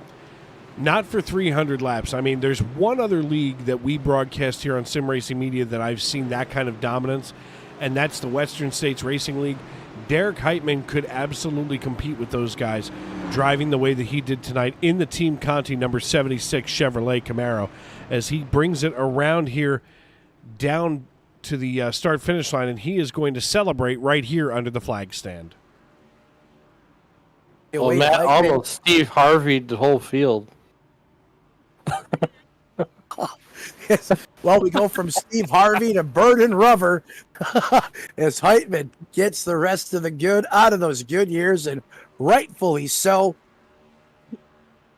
He's going to sit at top shelf, Alan Kowicki style. The Polish victory lap, of course, made famous by Kowicki, as the 76 promptly aborts from that, as he's still putting on quite a smoke show in front of a sold-out crowd here. And Alan, just what a drive, what a performance, and what a statement from Derek Heitman here in Nashville. Just incredible to watch him do what he did tonight for 300 laps. And we're going to get a chance right now to talk with Derek Heitman. Hey, Derek, it's Dave, Matt, and Alan up in the broadcast booth. You got a copy? Oh, hey again, fellas. Yeah, I feel like this has just been our theme for tonight. You're one of the only couple of drivers that we've spoken with tonight live on the air, because you're the only one out here really laying it down. I mean, congratulations on the win. You have been dominant with a capital D. Thanks, I really appreciate it. Shout out Team Conti for the killer setup this week. It's just been unfair this week, to say the least. I mean, look, you know, you went out here, you laid down fast time in qualifying. You didn't lay fast time down in the race, but you were able to save those tires. How big was tire saving for you when you were obviously building, you know, a 9 and 10 second lead over whoever was running in P2? You know, I wasn't that far off from the fastest lap time of the race. It was just like, I felt like those guys behind me were pushing really, really hard to try to keep up with me. So that's why they got the fastest laps, in my opinion. I wasn't really trying to burn the stuff up. There's a couple times I had to race side by side with Bennett, but every time I got side by side with him, I never once pushed my tires any harder. I just ran my line, ran my pace. If he would have got around me, he would have got around me. I really didn't care. So at the end of the day, lap time in the race doesn't matter when you come out on top. Yeah, I mean, it seemed like everybody coming out of turn 4, if you got too close to them, that's where they got loose. And that's where people were able to really make some hay tonight. But as far as things are concerned here tonight, now next week we look forward to some street course racing or road course racing, whichever you want to call it. But how do you feel about it once we start heading up here to Chicago? Oh, I'll be 100% honest. You will not see me next week. I just absolutely do not think a NASCAR vehicle belongs on a street course, and I want nothing to do with racing on a street course. I probably sound like a sore loser, talking like that, but I haven't turned one single lap at Chicago. The only reason I have the track purchased is I had to buy it to get weather for my team, for them to be able to build the killer setup hopefully we'll get next week. Hey, man, listen, I get it. I mean, it is what it is, and if you feel like I'm a little sick, we understand, because believe you me, even during my driving days, suddenly on road course days, I was ill. But before we cut you loose tonight, of course, we want to know who helps you get it done on the 76, and who do you need to shout out? Yeah, definitely. Like I said, shout out Team Conti. They just gave me an amazing setup this week. It was just on rails every single lap. It didn't matter, if I had to race side by side with somebody. I mean, the setup was just so good over the bump in turn 3 and 4. And if you have a car that's good over that bump in 3 and 4, you're just going to have stupendous long run. Your tires aren't going to get, damaged from hitting that bump. And I mean, really, I didn't even feel the bump the entire race. This car is so good. So shout out to them. Shout out, of course, my teammates Matt, Pat, and Randy. Maybe they'll show up here and race some in the near future. I'm definitely gonna have to go back and tell them how good this race was. I mean, I think we had technically 2 cautions for cause, but one of them was counted as stage yellow. So really, we only had 1 caution for cause. And this race tonight was just very impressive from the league. It was great to run in. I'm glad that we actually, got to showcase who had the long run speed. So shout out to the league, shout out to Chris for putting it on, shout out to everybody in here for keeping it green, and shout out to you guys for putting on a good broadcast as always. All right, my friend. Well, listen, then we'll see you in a couple of weeks of Pocono. Good luck the rest of the way here, and we will see you later. Thanks, gentlemen. Have a And next up here on our leaderboard, as I get this all pulled up, we're going to get a hold of the modern day. Come on, there we go, Discord. Thank you for cooperating. The modern day Silver Fox. I believe, Matt, that you have him down on pit road.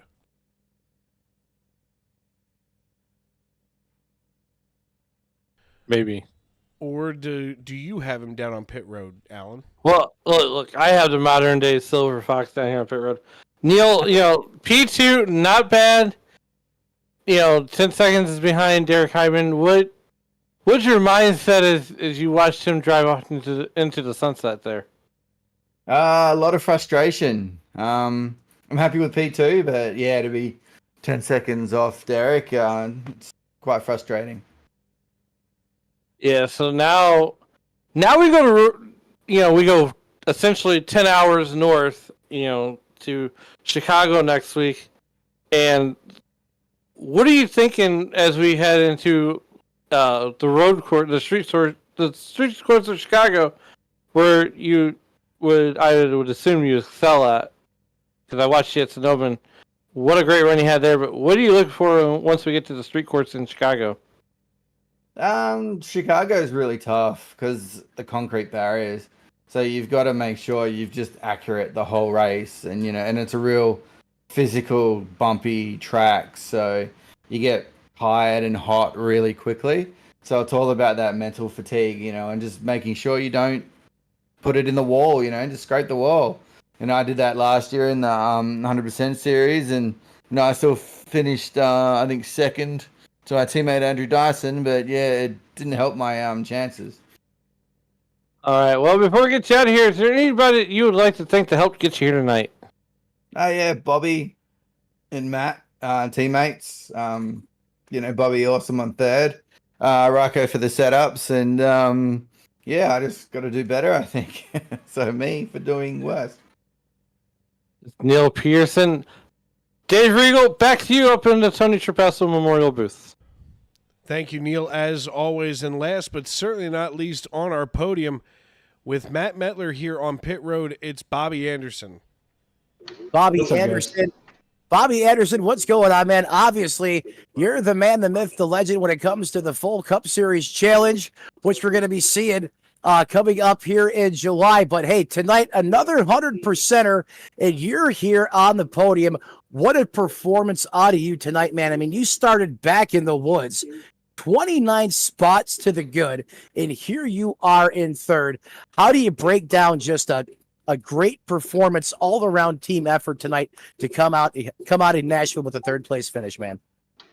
Yeah, I'd had about 30 minutes of practice today. Just got back from vacation, so had a little bit of practice, just chose to start in the back, and I'm sure I was fighting loose off just like everybody else was. Made a few adjustments to it to where was able to get on the gas a lot quicker in turns 2 and 4, and that really helped me out, helped my driving style out. So just a really good night overall.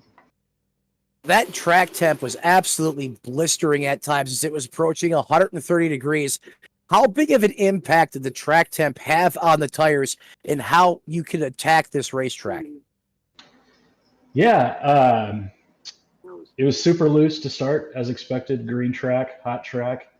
I went back to the stock setup to start stage 3, and it felt just as loose as it was in the beginning. So I don't know if that's just me, if others had a different opinion, but I didn't really feel like the track changed too much. Obviously it sped up a little bit, but was still fighting that loose condition off 2 and 4.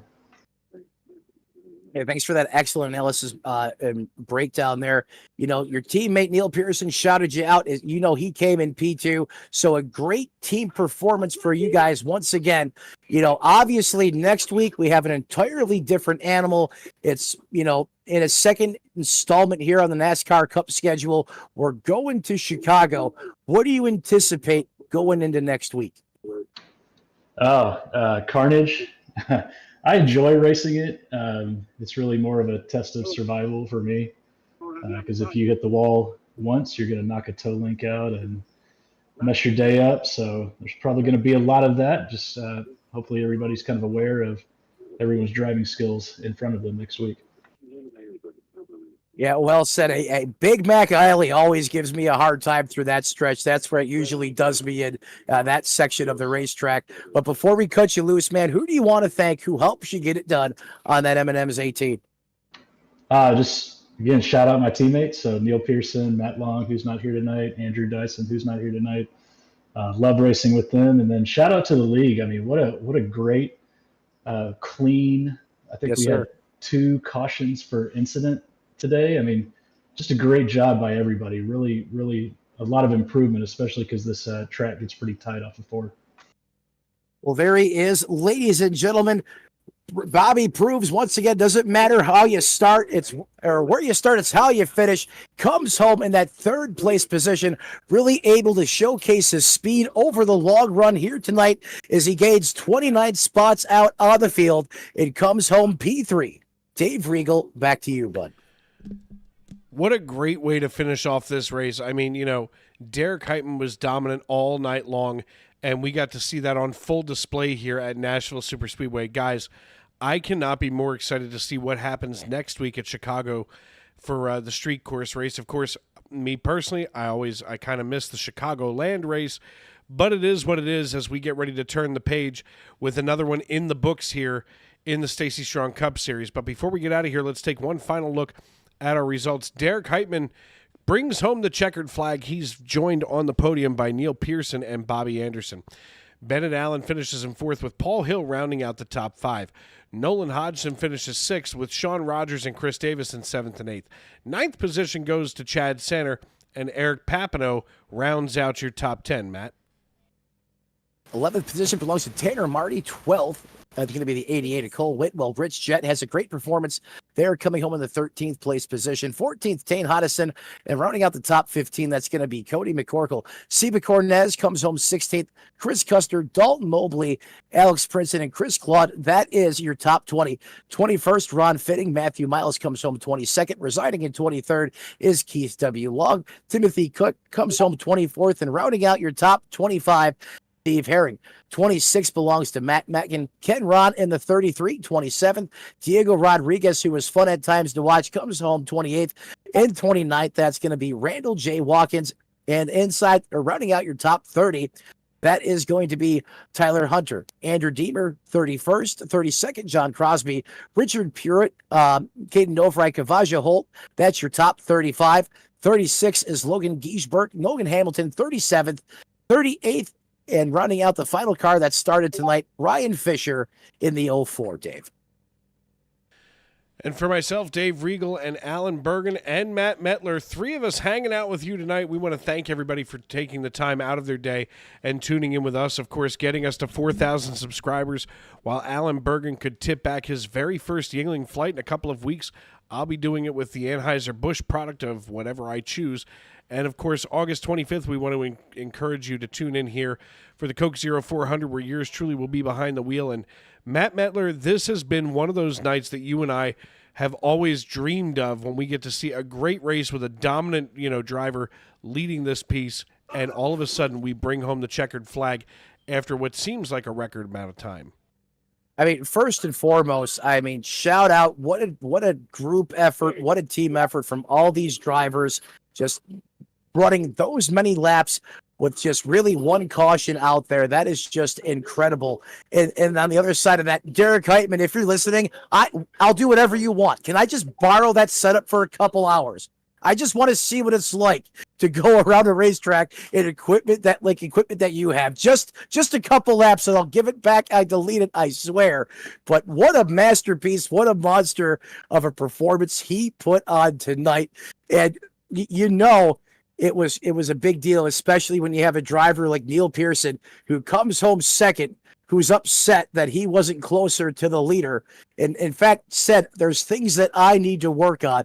I mean, that shows you how big of a statement that performance was from Derek Heitman tonight, Dave. Yeah, performance definitely the name of the game tonight, and Derek Heitman did everything. So, gentlemen, I want to thank you for tuning in and hanging out with me tonight, of course, here in the Tony Trapasso Memorial Broadcast booth.